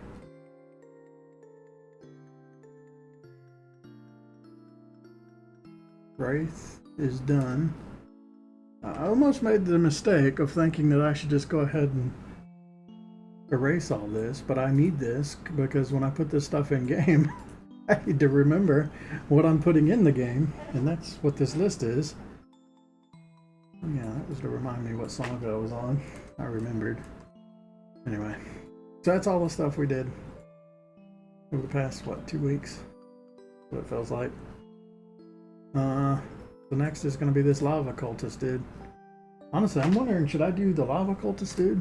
Or should I do these 4 new monsters first? Along with the summons. I can do pretty much all the summons. I don't know, some of these summons are new creatures, but some of them are just reskins. Your wyvern, giant wyvern, slime, those are all new. Slime golem's new. Ghost and Wraith are that guy that we just worked on. And I don't think there's any other variants of that guy, so really that'll be our first variant. Dragonfly will be a variant. And if I'm going to do Dragonfly, I'd rather do it while I'm doing all the other Dragonfly stuff. Just makes sense. Well, I might do this stuff, just do it out of order. Lightning Beetle is... it's kind of a new thing. It's actually one of these creatures down here, the passive creatures. So that's a monster I just haven't drawn yet. Then, well, this thing... I think I'm going to have to do that later. I'm going to do that after I've drawn my gods, so I'm probably not even going to do this until farther down the line. You know what? Let's just remove it. I'm not going to do it, so I might as well. I want all the gods to look consistent, so I'm doing them all whenever I get to them. This is when I'm drawing them all. And this is where I'll tack on that one. The idea is, one of the summon abilities you can do, usually it'll give you like a more powered up version of one of the summons, but I thought it would be fun if there's like a very, very rare chance that you'll just summon the god itself and it'll just kill everything on screen. It's just like very rare that it'll happen, but when it happens, it's just cool. It's just one of those quirk things to where you might play the whole game and never even see it happen, but or you could play it and the first time you use this ability, it just blows your mind as the coolest spell ever, and then it never happens again. I just like that idea. Castlevania, I always go back to that one as my big example. But sometimes when you get turned into stone, Alucard, like, it shows his demon form, which I always thought was cool. It's a very rare chance that he transforms into it, but when it happens, you're like, oh, that's so cool. And otherwise, you'll never see that form, right? Of what he looks like as a demon. But I always liked that, so I added something similar to that.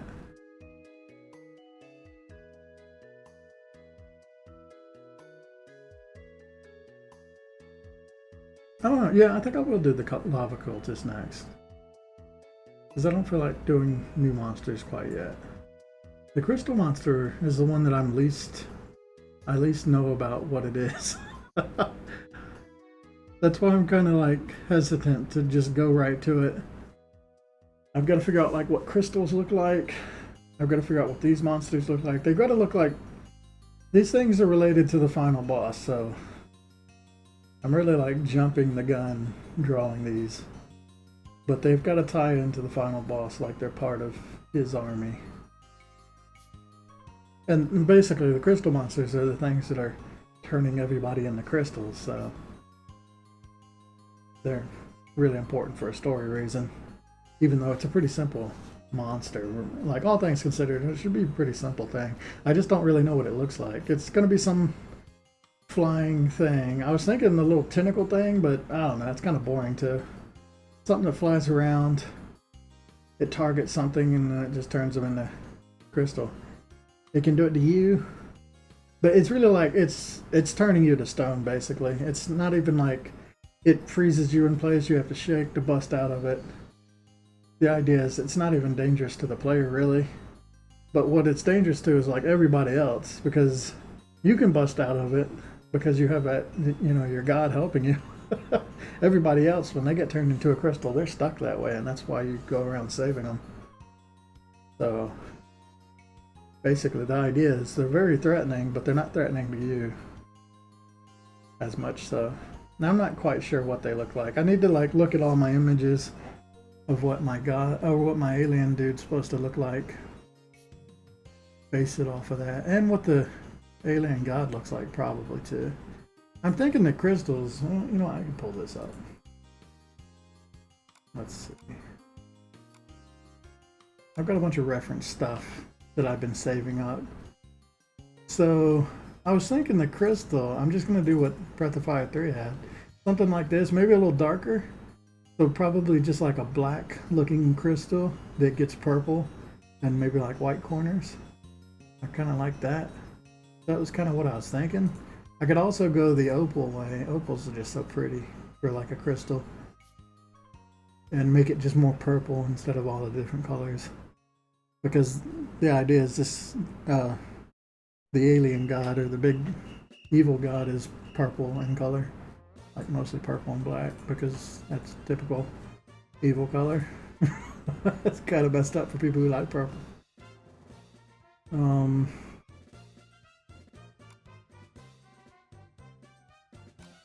here's like what our alien dude looks like, kind of. I went with this. So I think I'm changing it. That was the original idea. But I think I'm going with something, I don't know. I mean, this is going to be one of the last bosses I draw, so it's just supposed to look weird. I like the like weird centaur shape. Looks kind of anorexic. I don't know about the head and stuff. I think the head would be more just smooth, which I thought was kind of too standard, too much like a standard alien, this guy. But I mean, this kind of shape also just instantly portrays alien form or whatever, which he needs to be able to read as something alien. What was this one? Just some skinny thing with tentacles. Yeah, the idea is he's very like tall and thin. He's supposed to be, the idea is he's supposed to be more elegant, right? While our lizardmen characters are barbaric, he's supposed to be kind of the antithesis of that. Very overly refined and always looking down on the player or on everyone because he's the superior species, you know, that kind of thing. So he needs to have that kind of feeling to what he looks like. So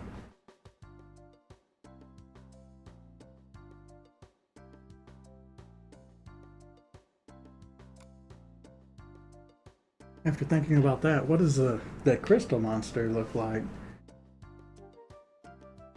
The crystal monster is kind of like, I don't know, they're like spawn of that god.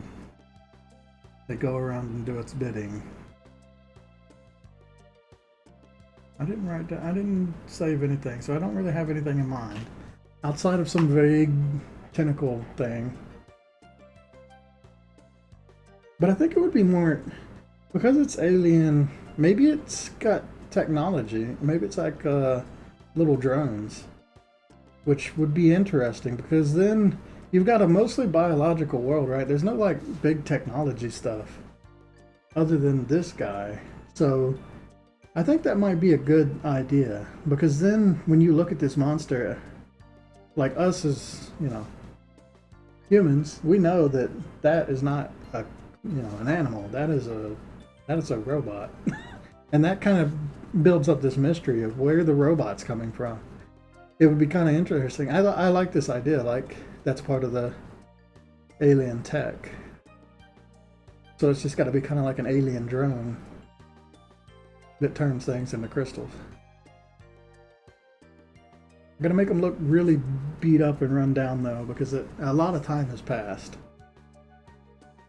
But I like that idea. I think that's what we're going to do. We're going to actually make it a sci-fi thing where it completely does not fit in. Because that's the whole idea of being alien. Okay, well cool, we just thought of that.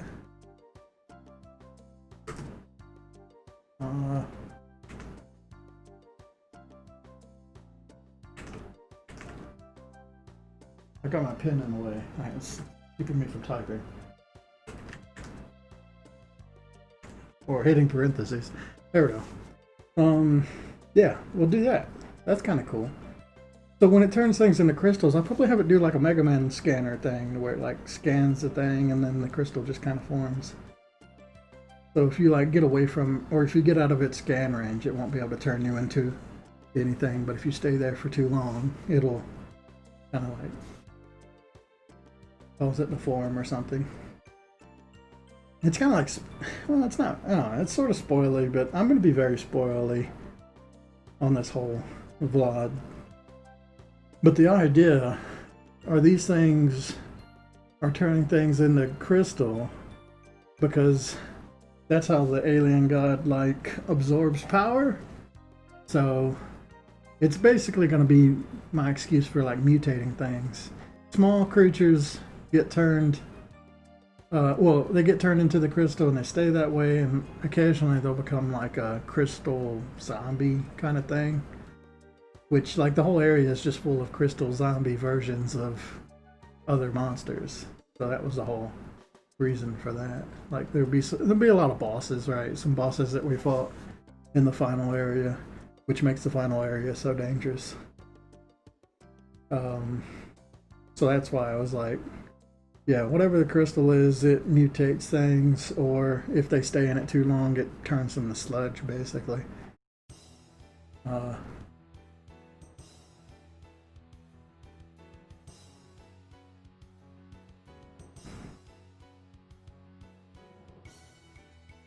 I like that.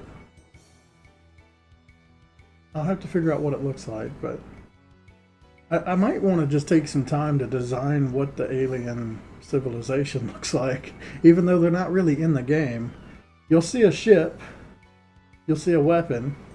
Those are things that will be in the game. You'll also see the alien itself. But other than that, you don't really see much. It's supposed to be very obscure. Like, well, the idea is a gigantic meteor fell to this planet long ago, and that meteor was just an alien ship.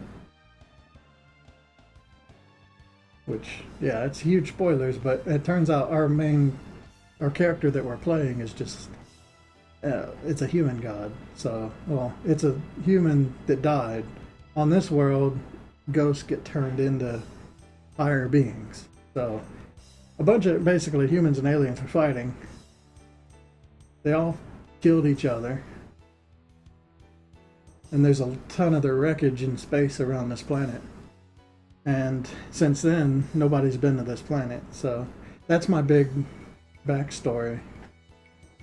And that explains like what you are. But you don't really learn that until you beat the game, basically, until very late. And it's all supposed to be kind of, it's very Dark Souls like. I want people to learn it. So it feels weird just saying it, but if you watch the VOD, you want to know what's going on. That's what's going on. That's the plan. Is I'll just come out and say all of it. Seeing as it's going to be buried in a 2-hour video, might as well. Basically, the whole idea is, yeah, long ago, there's this battle between aliens and humans in space. Well, we say long ago, it's way ahead in our future. But the idea is, I wanted to have like the human spaceship that you can find in the game is called the ISS Vengeance. So it just leads to this idea of, oh, what are we getting revenge for? Probably the Earth got destroyed or something, right? The aliens, or the war did not go very well for us. So this was like our last ditch battle. And in my head, it's like all of the humans and all the aliens are probably pretty died off, or at least they've been knocked back to a point to where they're not able to influence this planet anymore. But all that debris is still left over in space, and a lot of it has rained down on this planet. But this planet is very unique in that it's got something magical with it, where creatures who die on this planet, there's like a small chance that ghosts become more than just ghosts. They become, I call them gods, but they're more like just super powerful beings. And it just happened to happen to, your guy or our human insert character, which is the god. And each of the gods have a certain like eye shape based off of the creature that they were used to be. So our human god eye will have like a human looking eye. The alien one will have like a weird alien tri-eye. Yeah, so each of them are kind of based off it. And I say cat, but it's more like whatever the cat equivalent creature is. But it's just to have, each of these things have a unique looking eyeball. So lizard eye, kind of more slit shape. Snake eyes even more so. Cat eyes, kind of, you think all three of those are slit eyes, but they do look different. Like the cat eye's got more of an oval kind of shape. A snake eye is very tight. And a lizard eye can have like these little, kind of like my fingers do at the knuckles, have these little bumps along it. So they're just different enough that I can get them in. The alien eye, I'm just going to do something that no creature has, which is like a triple eyeball or something. The bad eyes look really funny. They're like super tiny pupil, really huge iris, and like the whole thing is made of iris, so I think I can do that. Bug eye is obviously like just a weird, totally different one. Our demon eye is going to be like this washed out, and there's a reason for this, for what might be in the second game. An octopus eye is kind of like a goat eye. That was the one that I just added. So, yeah, the idea, all that stuff happened.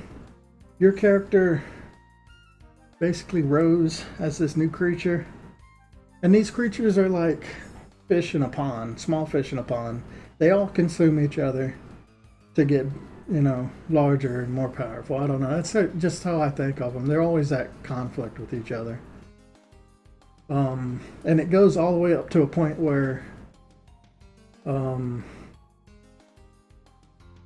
like they grow too ancient.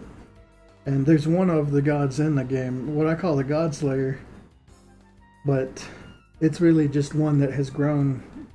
It's the snake eye, that's what it is. I call it the God Slayer eye, but it's the snake eye. It's something that's been on the planet for so long that it's just tired of existing. Basically, if you fight this secret boss, it'll pass its power on to you, which gives you a weapon that one-shots everything in the game. So that's all for a secret boss kind of thing. Also, that snake eye is what tells you the history of the planet. So that was kind of my reason for that. It's not really, out of all of them, they're all like fighting amongst each other. The snake eye is the only one that doesn't care. He's ready to die, basically. So he's kind of like the one that'll tell you little snippets of what happened in the past to help you work all that stuff out. But yeah, the idea, you fall on a planet, you rise and you're worshipped by these lizard folk who have evolved on this planet. And this planet's kind of like the lizard folk that are on it. I don't know. I like the idea that this whole world is very hostile. Like, all the plant life tries to kill you. There are creatures, dragons, and gigantic behemoths, and basically it's a world with kaiju that live in it, and you're just a guy, right? That's why the lizard folk, they're very, like, they've been around for a while, but they don't really advance much because they're constantly getting, you know, every time they build up a town and it gets really big and successful, suddenly a dragon comes by and takes a shit all over it, and there you go. We've been knocked back into the Stone Age again.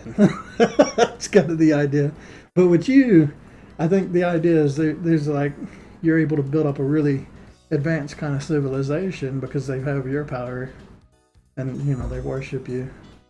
But eventually, this alien god, or this alien eye, this ship falls from outer space and it lands it right inside of your city and basically creates like its own, I don't know, using robots or probably, I think that's the idea now. I had the idea like it created a cult of another god or, you know, lizard folk cult that kicked you out, but I like the idea of, you know, it just had like alien robots got everybody out, and basically you got pushed off to the fringes of the wilderness, and you were forgotten about. And I think that's like the most dangerous thing for your type of god, because your god's like one that attaches to people. Well, the other ones, they've all got like a certain like thing that they control.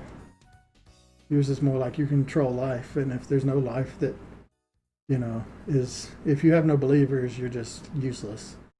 But the more believers you get, the stronger you get, basically. That's kind of the idea. So your character will get stronger and stronger as you acquire more townsfolk.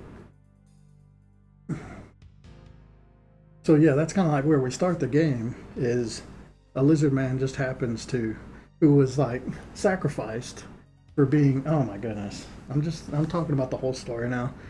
I haven't recorded it, so might as well.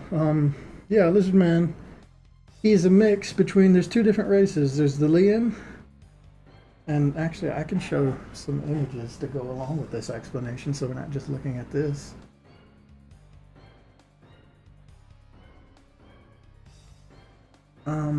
Well, actually, do I have any images? I don't think so. Oh yeah, here we go. These are default. There's two different races. There's the Lian, which I call them Lian because they're Neanderthals, so they're Leanderthals for lizard. And then there's just the lizard men, the lizard folk, which are more upright. So yeah, the big dudes, basically like the big, I don't know, Viking, Nordic type, and then the smaller, smarter, more social. I consider them like that. I don't know if they're smarter, because I think the Lians have really good technology. I think they fluctuate a lot, though. I consider, you never know who's on top of the technological chain, because they're always getting smacked down by some disaster that happens, right? So yeah, the idea is this lizard man is a crossbreed or a half-breed between both of them. And he's thrown into this pit as sacrifice to this gigantic T-Rex monster. And he makes it through like most of the forest, just escaping, but he ends up like basically getting fatally wounded as he runs into your temple. And him like leaning against the temple is what finally gets you to wake up, because he's like praying basically. And then once you like, I think I'm gonna do a thing with the whole like God reaching out and touching Adam's hand. I'm gonna do something like that. Very religious, but anyway, yeah, I'm gonna make it to where like that's the first action you do, so that the player knows that, okay, I'm playing as the God, I'm controlling the God. And yeah, you basically you reach out and touch this lizard folk's hand, and that's what the champion is, or you create them, and that gives you, you know, that gives me an excuse to do character customization. So you can make them in your image, whatever you want them to look like, and yeah, that'll restore them back to life. That's kind of my in-game reason for if you die. Basically, I'm gonna have the god like take the character back to the last altar where he's still powerful and rebuild him. So there's an in-game reason for what happens when you die. So yeah, the champion goes off, and the first thing you do is you fight that gigantic T-Rex monster, explore the world. You're wondering what the hell's going on, you know, why you're a god, why your temple's in ruins. You know, you don't really know what the hell's happening. And you go back to town, and yeah, nobody in town likes you because you're currently controlling a character that's like a half-breed. So the idea is you fight through the town, you fight their chieftain, and the shaman's there as well. And once you beat him, it's, you know, strong rules the weak. They accept you as the new chief. A lot of the lizard folk actually leave. They'll later become bandits and stuff. The shaman, he'll leave. And yeah, you'll become the chief of this new town. And basically there's just a handful of people left over that actually stay with you. And the idea is these are the ones that don't care. They're sympathetic with Lians, right? So they're the ones that have actually, they don't like the whole alien xenophobia. They don't like the whole xenophobia that's going on. And then you go out and basically you're just saving all these townsfolk. The townsfolk in town will tell you about their friends that have been turned into crystal, and about the Leons that they haven't seen anything from them. So you go off, you fight the Leon's chieftain, and same thing kind of happens there, to where those Leons leave, and any Leons that you have rescued will now go to your town. So basically we're creating like a big town where it becomes more of a melting pot kind of thing. They're all stronger together kind of deal. And then eventually you'll meet the Were-Raptor, which is she's a female lizard character who has been affected by another god, the Bat Eye, or the Blood God. The Blood God is like my vampire god, basically. And anything that's like werewolf, I call them Were-Raptors, or I don't know, vampire-like, it's because of that one. So, but I consider her a character who has basically escaped that. I think whatever it is, it's not a good life to have. So she has escaped that, but she isn't able to live in town. So she's just kind of been living off in the wilds like a wild person. And when you find her and fight her, she'll end up like, you'll really injure her, but your god will, same kind of thing, you'll take over her and you'll be able to swap between the characters. And the shaman, the one from the village that escaped, he runs off into a cavern, and you're constantly getting attacked in town, and you never know where it's coming from until later on in the game when you unlock like this huge cavern that's been underneath the town the whole time. That's kind of the idea. You go down, you fight some of the remaining lizards and some of the things that this shaman has summoned. The shaman's under another god, the lizard one, and yeah, you'll go fight the shaman, and then eventually you'll fight the lizard, or the lizard eye god. But when you kill the shaman, when you kill him, basically you free him from his god and you take him over. And that's what gives you the shaman character, which is our magic caster kind of thing. And then using the shaman, you kill that lizard eye god. That'll be the first god you actually kill in the game. You only kill 2 of them. You'll kill that one and the alien one. All the other ones I'm just introducing as side ones that kind of exist in the world, which we'll probably revisit later if I make a second game, which that game will be about fighting all the other eyes. No, technically you kind of kill the God Slayer too, but it kills itself. Yeah, and then using all those characters, the whole rest of it is about building up your power by freeing townspeople, finding gear, killing all the really dangerous monsters that are in the world, eventually going to this alien crater, which is the ruins of your old civilization.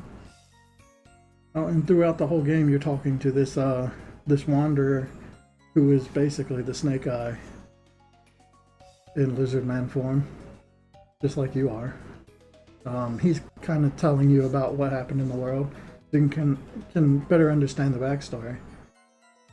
And then when you go into this this crater, you fight this alien.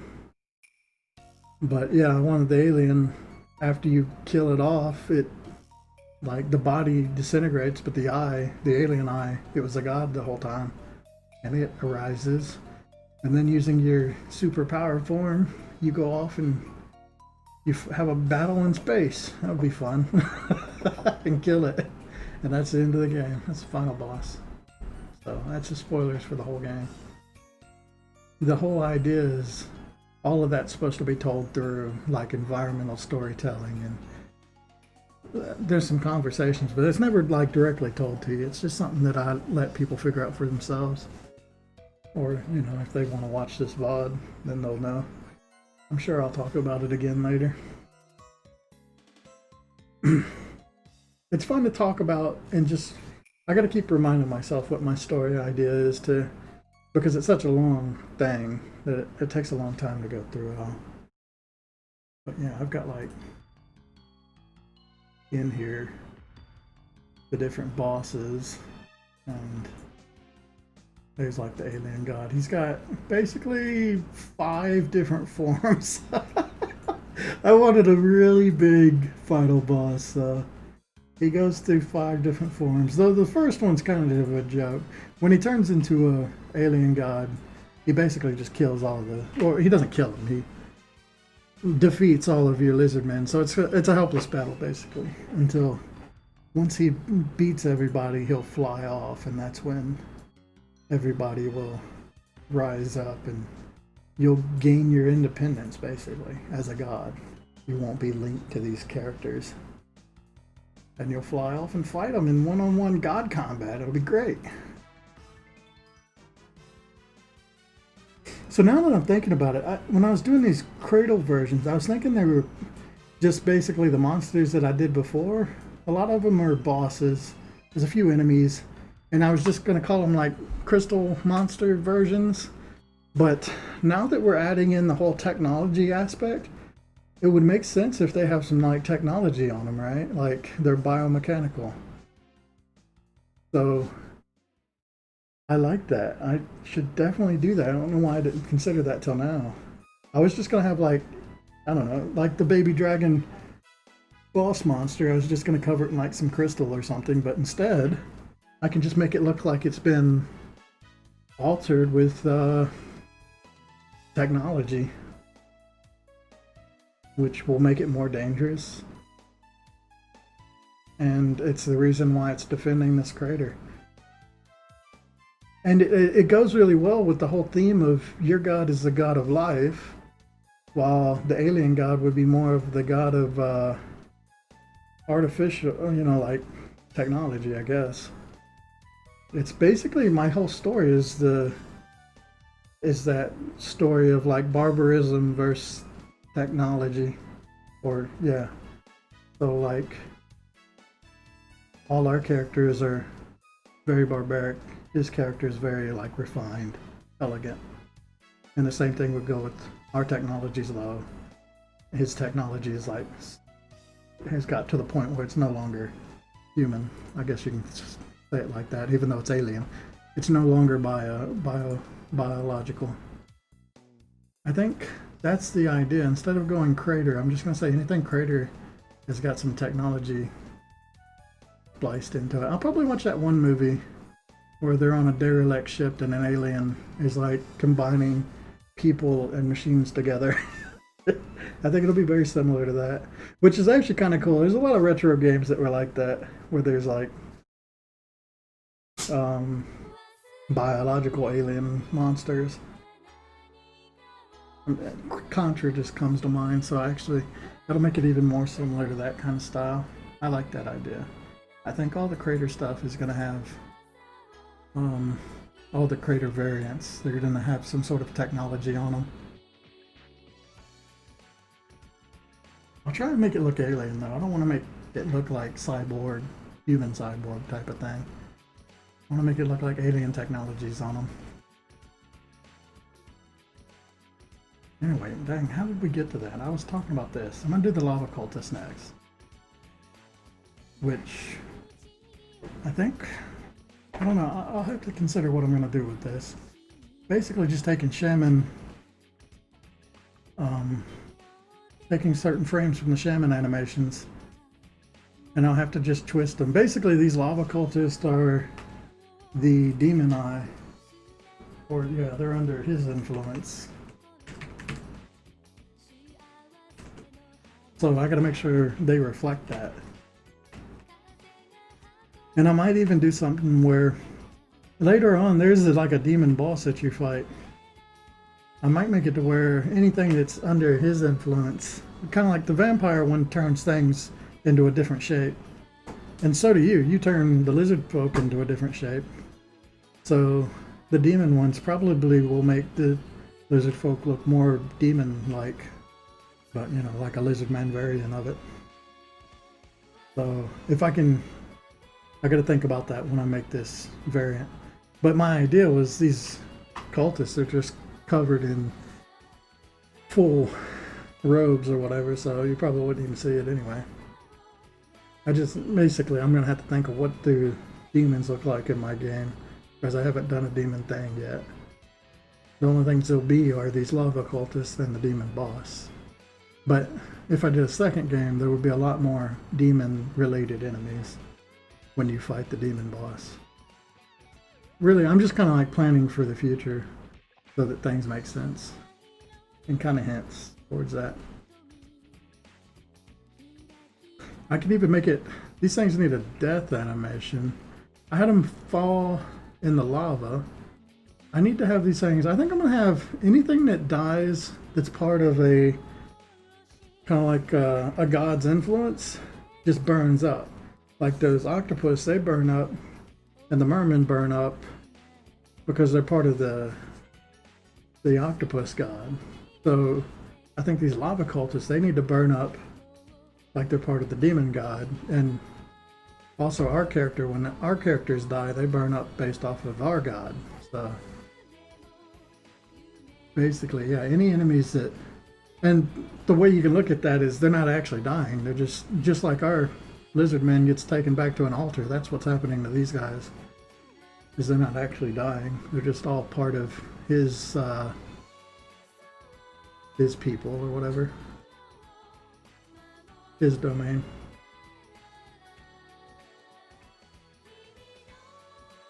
So yeah, I'll have to figure out what all this is. There's going to be more projectiles. I got to figure out like what their casting looks like. I imagine this demon god is just going to be straight up fire. So all the attacks are like fireballs and your typical kind of stuff. So I'll probably just do stuff based off of that. Our god is more of like lightning. So it kind of has a lightning arc looking effect. I tried to do that so you're not really summoning fire. And our fireball is, I don't know, it's going to look more like plasma-like, I think. I tried to keep that theme. But these will be more like just chunky fire.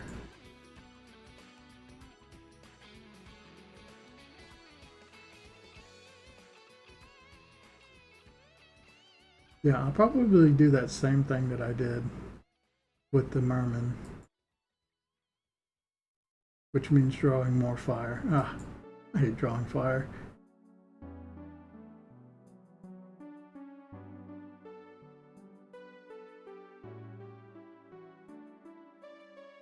All this summoning magic stuff is just something kind of unique to you.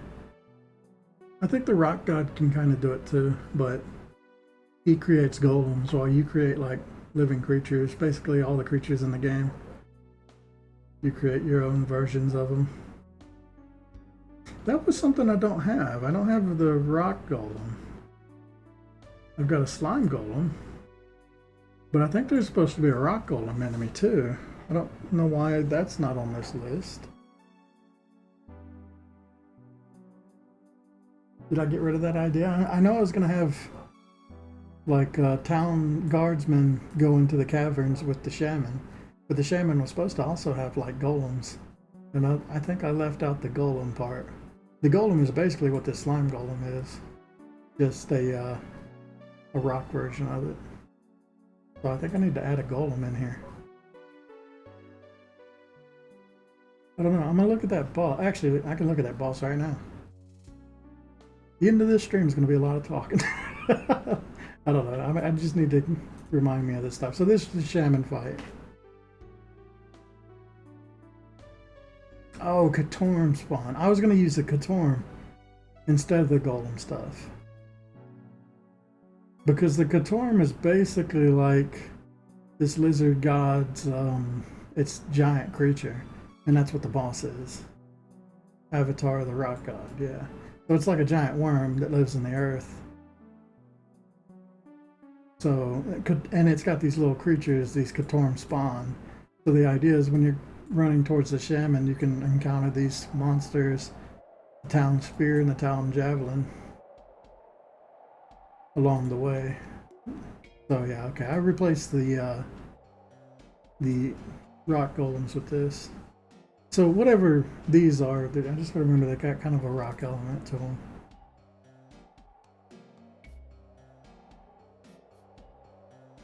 And they're part of this boss fight, so I'm gonna end up drawing them anyway. Okay. So yeah, we don't have to worry about that. Yeah, I'll probably just like jump around a bunch. If I'm doing dragonflies, I'll just do all the dragonflies and the variants, which they should be pretty easy. Outside of this one that glows, and all these summon creatures, they're just going to be like glowing yellow, kind of. Basically, they don't look like the monsters themselves. They look like an energy version of the monster, is the idea. So I'm going to draw them like effects, basically, instead of detailed shaded type things.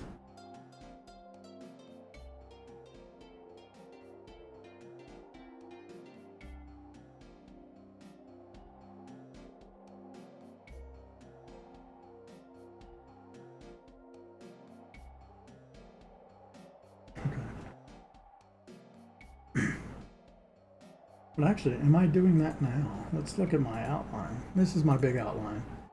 I got a bunch of information about the game. I technically started this July on my in 2005? No, 2015. There we go. I technically started this 2015 in July. But honestly, when I started it, I don't think I started working on it again. I did like 7.5 days, or no, a week and a half. So 10 or 11 days where I made like the most basic version, and then I just didn't mess with it for 6 months to a year. I think it was like a year before I looked at it and I said, you know what, I am gonna make it. So I revisited it, and that's when it got like the upgrade to the graphics. I did a lot of like artwork stuff just to figure out what I needed to do to make the game. So I was testing a lot of things out for like the first year. I've had 3 big burnouts. One was the Badback Baboon, and that one was more just because I injured myself. The other one was, what was the other one? It was I know my latest one. My latest one was after NPCs. I just had a burnout there, and that was the one I just recovered from. What was the one in between that?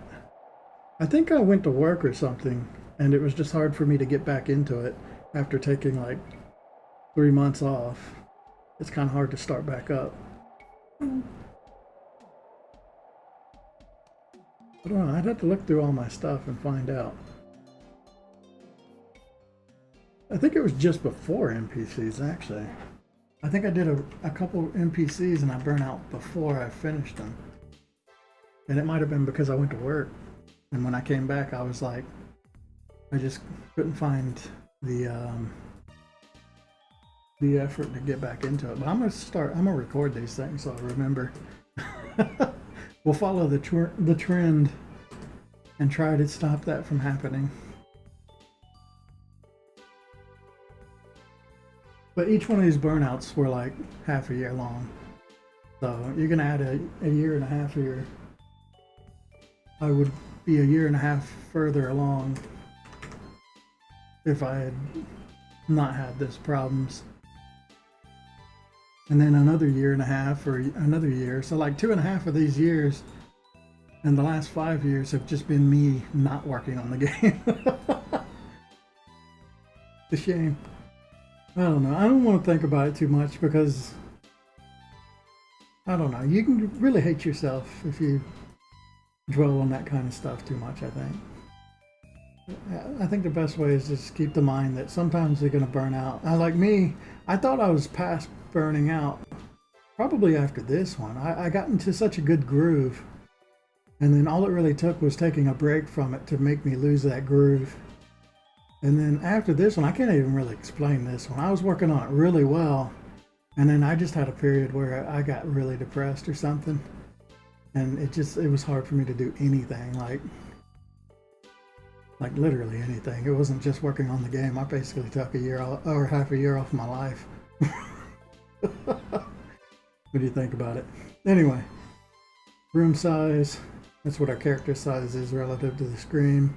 This is how many rooms we are trying to get, from 250 to 300. I did the math somewhere on how many rooms are in Castlevania, because that's kind of what I compare my game to the most.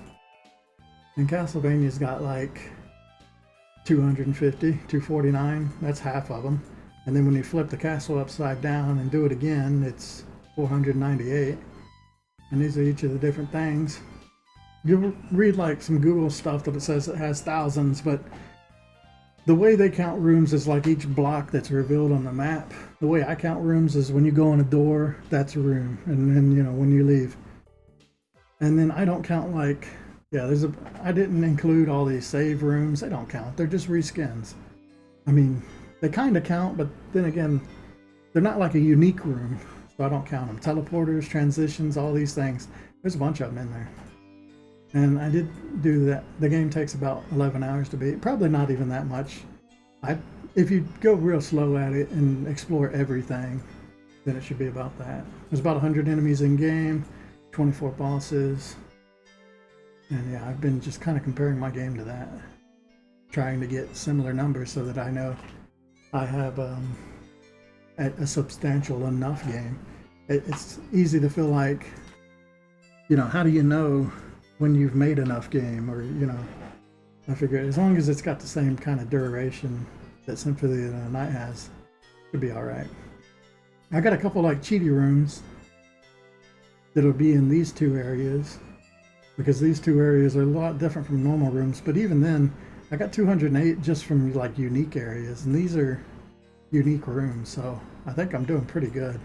Once I get up to like 250, but then, yeah, there's also that problem. Like there's like 450 rooms, right? Or almost 500 rooms in Castlevania after you flip it. And there's no way I can do that because each of my rooms, I can't just flip the stages, right? That's why that was such a genius move. And it's something I can't emulate. But what I can do is do the day-night cycle. So my rooms will be different depending on if you enter them during the day as opposed to the night. So hopefully that's enough variance to where it doesn't feel too short. I don't know. I won't really know if my game's long enough until it's almost done and then I play it and I can kind of gauge it. If I play it and beat it in 6 hours, I think that's way too short. I'll have to do something, add new areas or something like that. I hope that doesn't happen. Other than that, this is like all the depths in the game, where the pause screen is, where the character is at 0. And then this has just been my list of goals and stuff. Oh yeah, I got a section dedicated to bugs. A lot of these bugs I still don't know how they happen, and they only happen once. I'll look through them each again later. But if they don't happen, then oh well.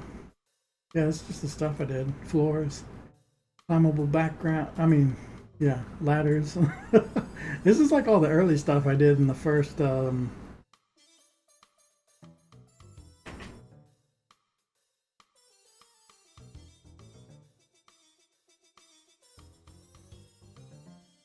up to this point. This was just the first week and a half. I was able to do all this stuff. And I made this like outline back then. And it just had this stuff. I was basically doing it piece by piece. So I was trying to get like basic movement, going on slopes, climbing, attacking, platforms, blocking, dodging. So actually I got through a lot of this stuff in the first week or something. Then I started like doing updated artwork, death, some sound effects. And then, yeah, by the time I got to here, this is when I was actually working on the game more legitimately. I was doing some really basic enemy AIs. Actually, this was like really basic enemy AI. and then really advance the AI so I could like make sure that I knew how to do all this stuff. So I was kind of giving myself various levels of challenge to learn this stuff, because all of this I've self-taught. Status effects, figuring out how they work, indestructible objects, parallaxing, I've gotten past all this. And then I did a boss, how the bosses work. That was a big step.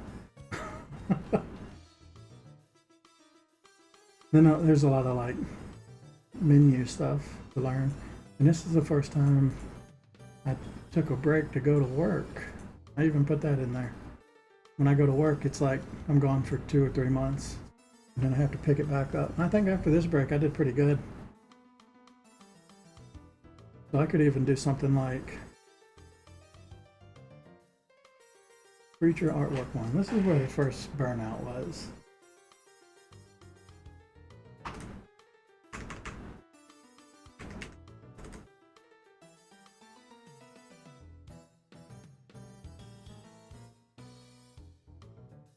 And I got past it.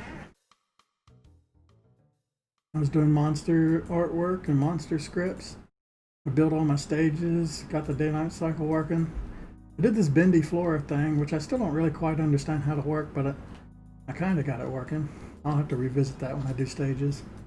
Some of this stuff, when I was doing it, I was like, okay, yeah, I can't really do this until afterwards, so I just reintroduced them. But the idea was to just give myself a basic understanding of it. I had to make sprites that bend in the wind or when the player touches it, and yeah, do like a wind effect. Put lava, swamp, water in the game. Do some weapons and armor effects. Weapon swapping and throwing. This is some of the stuff I worked on when I started making YouTube videos of it. I streamed. I think I started streaming it. I'm gonna write that down too. It's cool to see everything that I did. I started streaming it right here.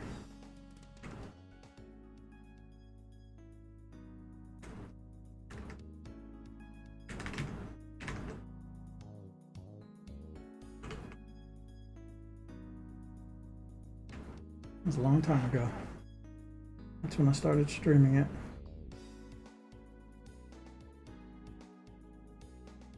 Variable jump heights. Oh yeah, I remember I had no variable jump heights for a while there.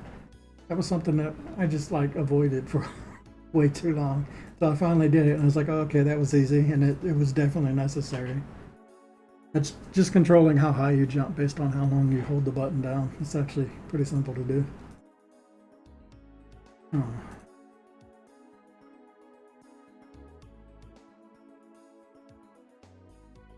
This thing, I still have to revisit this too. Whenever you do a dodge roll in the game, there has to be something that shows when you can dodge again, or when your dodge is back up. And I just got some temporary outline right now. It's probably when I put that outline in the game, actually.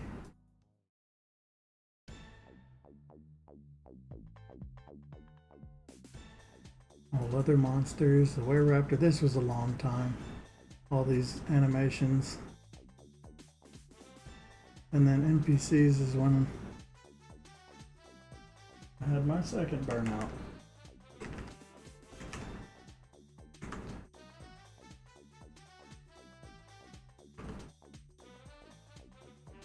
And after the NPCs is when I had the next one. NPCs really slowed me down.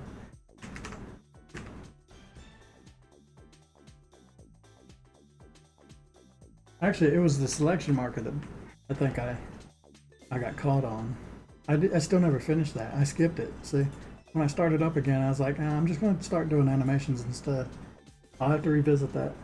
It's not necessarily that hard, but I just need to make the selection marker properly select all the things that would be selectable in the game. Which right now, it's just really like all the armor and weapons. I want the selection marker to go out. And then it has to change the icon to the correct button prompt. And I don't know, I got like halfway through that and that's when I stopped. So I skipped it, and I'll go back to it here in a bit. This we just finished. Bam! death animation / projectiles. Next is monster variants and shaman summons. That's what we're going to be working on, and I don't know, I probably will just do a day doing this selection marker nonsense after a bit. But right now, I'm enjoying the art more, and I want to just keep it easy. We'll keep doing it. I seem to have a lot easier time doing the artwork as opposed to getting myself to do coding. Unless it's monster scripts. I like doing monster scripts. Yeah, we'll do all these variants, the summons, and then we'll do all the new scripts. At least by this point, I'll be getting back into coding, and that's probably when I'll revisit this. This is the first time I've actually skipped something on my list. I've never done that. I'm usually very focused to hitting the next thing on the list.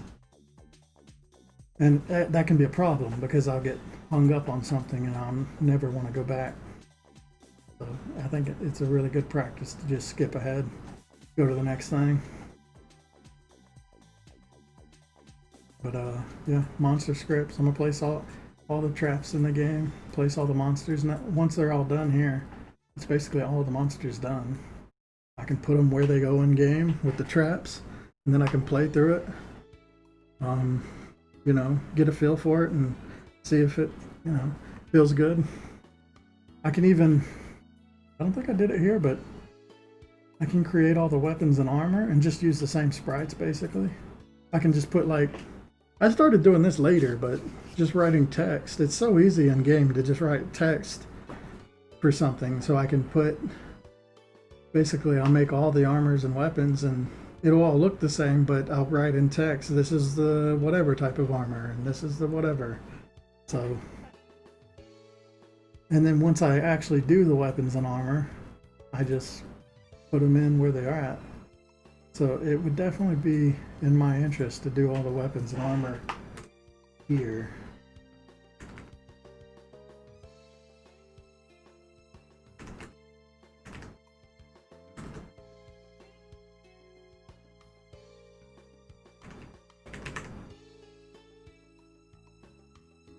I might have to do effects there too. I don't know. I'm gonna throw it up there. We'll see. At least, because if I'm gonna be testing all the monsters and traps in the game, I want to have the appropriate strength, weapon, and armor to go with it. Then I gotta do something with like when you get hit in the game, the way that blood happens doesn't look very good. So I'm gonna have to figure that out. I'll probably look at other games and see how they're doing it. It's so weird because when you got like a large hitbox for a weapon, it can hit like anywhere in the hitbox, but the blood splats out like in this one spot and it looks unusual. And I've never really thought about that until now. Like, how do other games do that to make it to where, how do you register where a hitbox hit another hitbox and make the blood splat out there instead of, you know, it coming anywhere else? I mean, I could just say it comes out of the center of whatever creature that was hit. Or I could get rid of the whole blood effect thing and just have object blood. This is more for like the effect of blood hitting, not the blood drops, but you know, where the slash bloody effect is. Actually, I got an example of that too. Oh my God, I'm doing all this. I forgot to swap the scene over. Oops. Well, oops. Yeah, this is all the stuff I was just talking about. Sorry if you were watching this. Yeah, this blood revamp thing where we were at. Right here. Right, I have an example of that, which is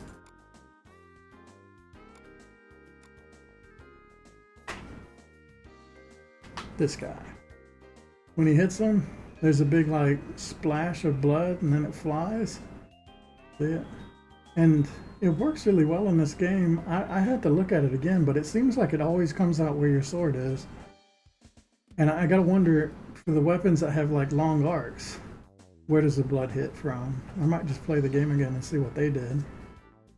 But I have a feeling like,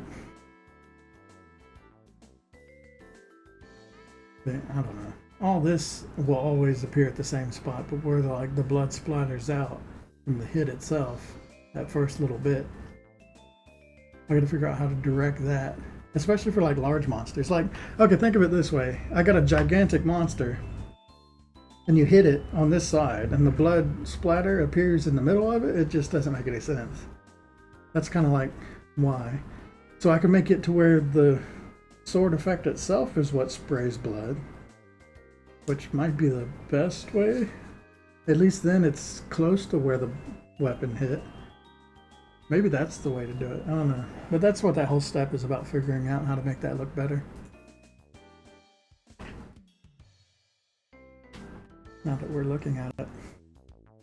Then I'm going to draw like some of the collectibles in game. And then we get on the boss scripts.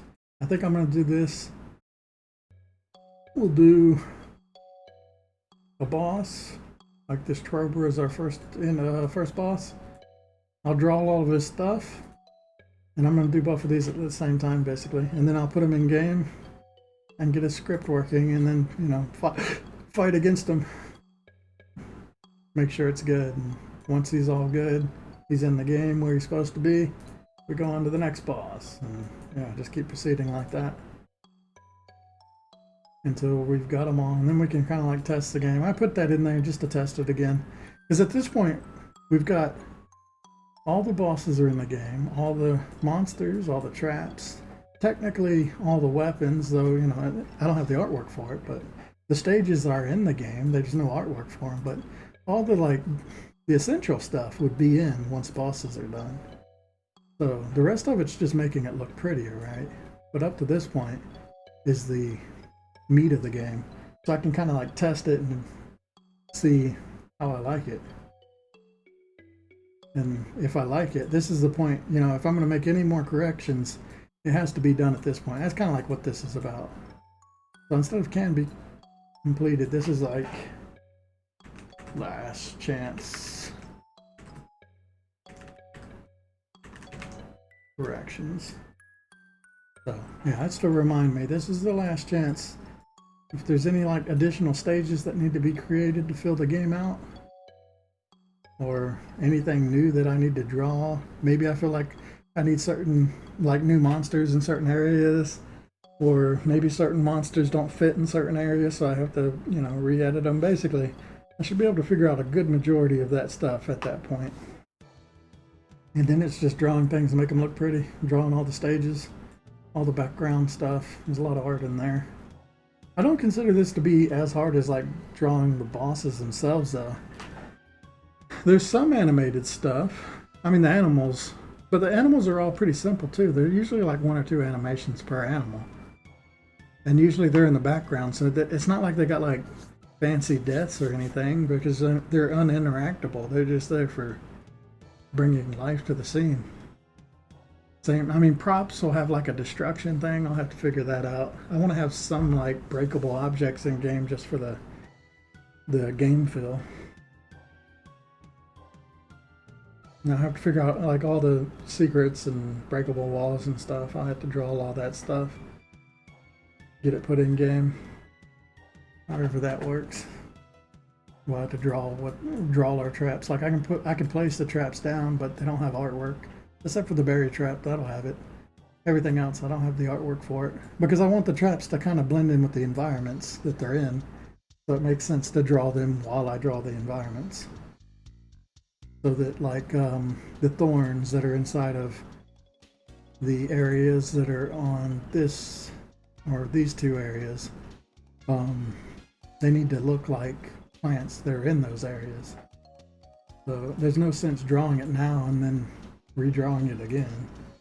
So yeah, that'll be me doing all this stage stuff. And then I'll have to do the conversations. Conversations are just little speech bubbles, kind of. They're not, it's not text, it's pictures. You're reading minds by looking at images inside their mind, is the idea. So I'll have to draw those images, which I've already actually written them all down. Because I love planning things out. So I think it's in the NPC list, yeah. This is all the things they talk about, all the stuff that's here.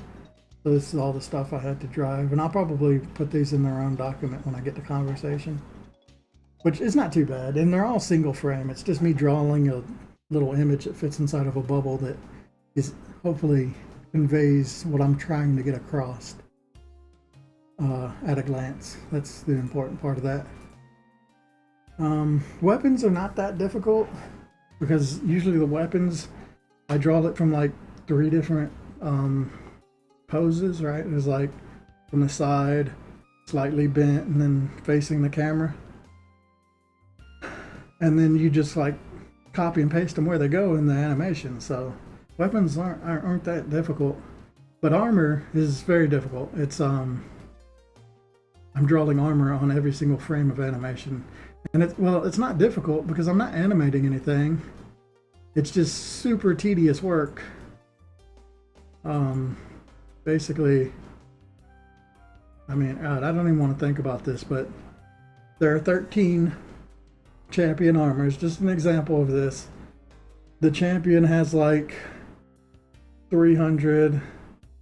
All these characters have like 300 or so frames of animation. So yeah, I'm drawing armor 300 times for one. And then I'm drawing another armor for 300 frames. I'm going to do it 13 times. And some of them will be really easy, but something like full plate, God, I might be spending a lot of time just drawing armor. But the cool part is it will be very simple to do kind of thing. It's just, you know, draw where the shoulder plate is in this frame and then through the whole thing, and then draw the other shoulder plate through the whole thing. And once you get the line work, that, you know, it gets easy after that. I won't have to sketch anything. So I consider it easy to do. It's just going to be very time consuming kind of work. But I like that kind of thing. I grew up playing very grindy games, so this is like grinding to me. It's doing about a lot of monotonous stuff. I don't know how much of this I would stream. Once I got to this stage, I might not stream as much. We'll see, but that seems like the kind of thing that I'll definitely be watching podcasts and stuff. If I can get in the habit of watching YouTube videos or Netflix shows while working on the game, while doing this, it's like a passive thing, I can very easily do it and just glance. That's the best kind of like state to get into if I want to get through them fast. But yeah, this will be the last what I consider slowdown. Oh, I got conversations and events here. I think this is just doing like scripts. Yeah, script. So I'm drawing the conversations up there, but I'm putting them in the game here. All the different events that happen in the game when you lose control of the character. And then new menus. Some shaders, some shadows effects, particle effects. I've saved them for last because I really want everything else drawn before I start adding fancy effects. So now we'll do all these particle effects for all these effects and stuff and make them look nicer. That should be pretty easy. Do a new character creation screen, and then it's like alpha test. I gotta do a map, which I already know how to do it. I just need to draw it and make it work. I did like a test map a long time ago, and I got the idea of how it works. And then sound effects and music. I don't know if I'm going to do that myself or outsource it. We'll find out. I didn't want to mess with it until I had all of this done. Otherwise, I'm just wasting money, right?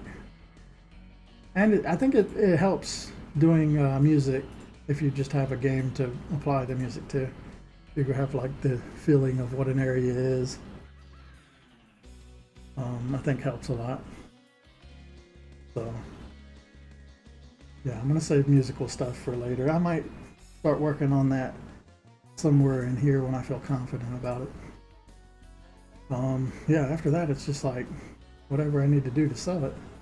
So three big spots. We got bosses, stage artwork, armor. Those are the big chunks. Getting past that, the rest of it's pretty minor. We'll be in the home stretch. Anyway, that's all that. Stream's really blurry right now. Damn. Yeah, that's it. I'll stream some of the cultist stuff tomorrow, probably. Might work on it some more here in a bit. Yeah, later.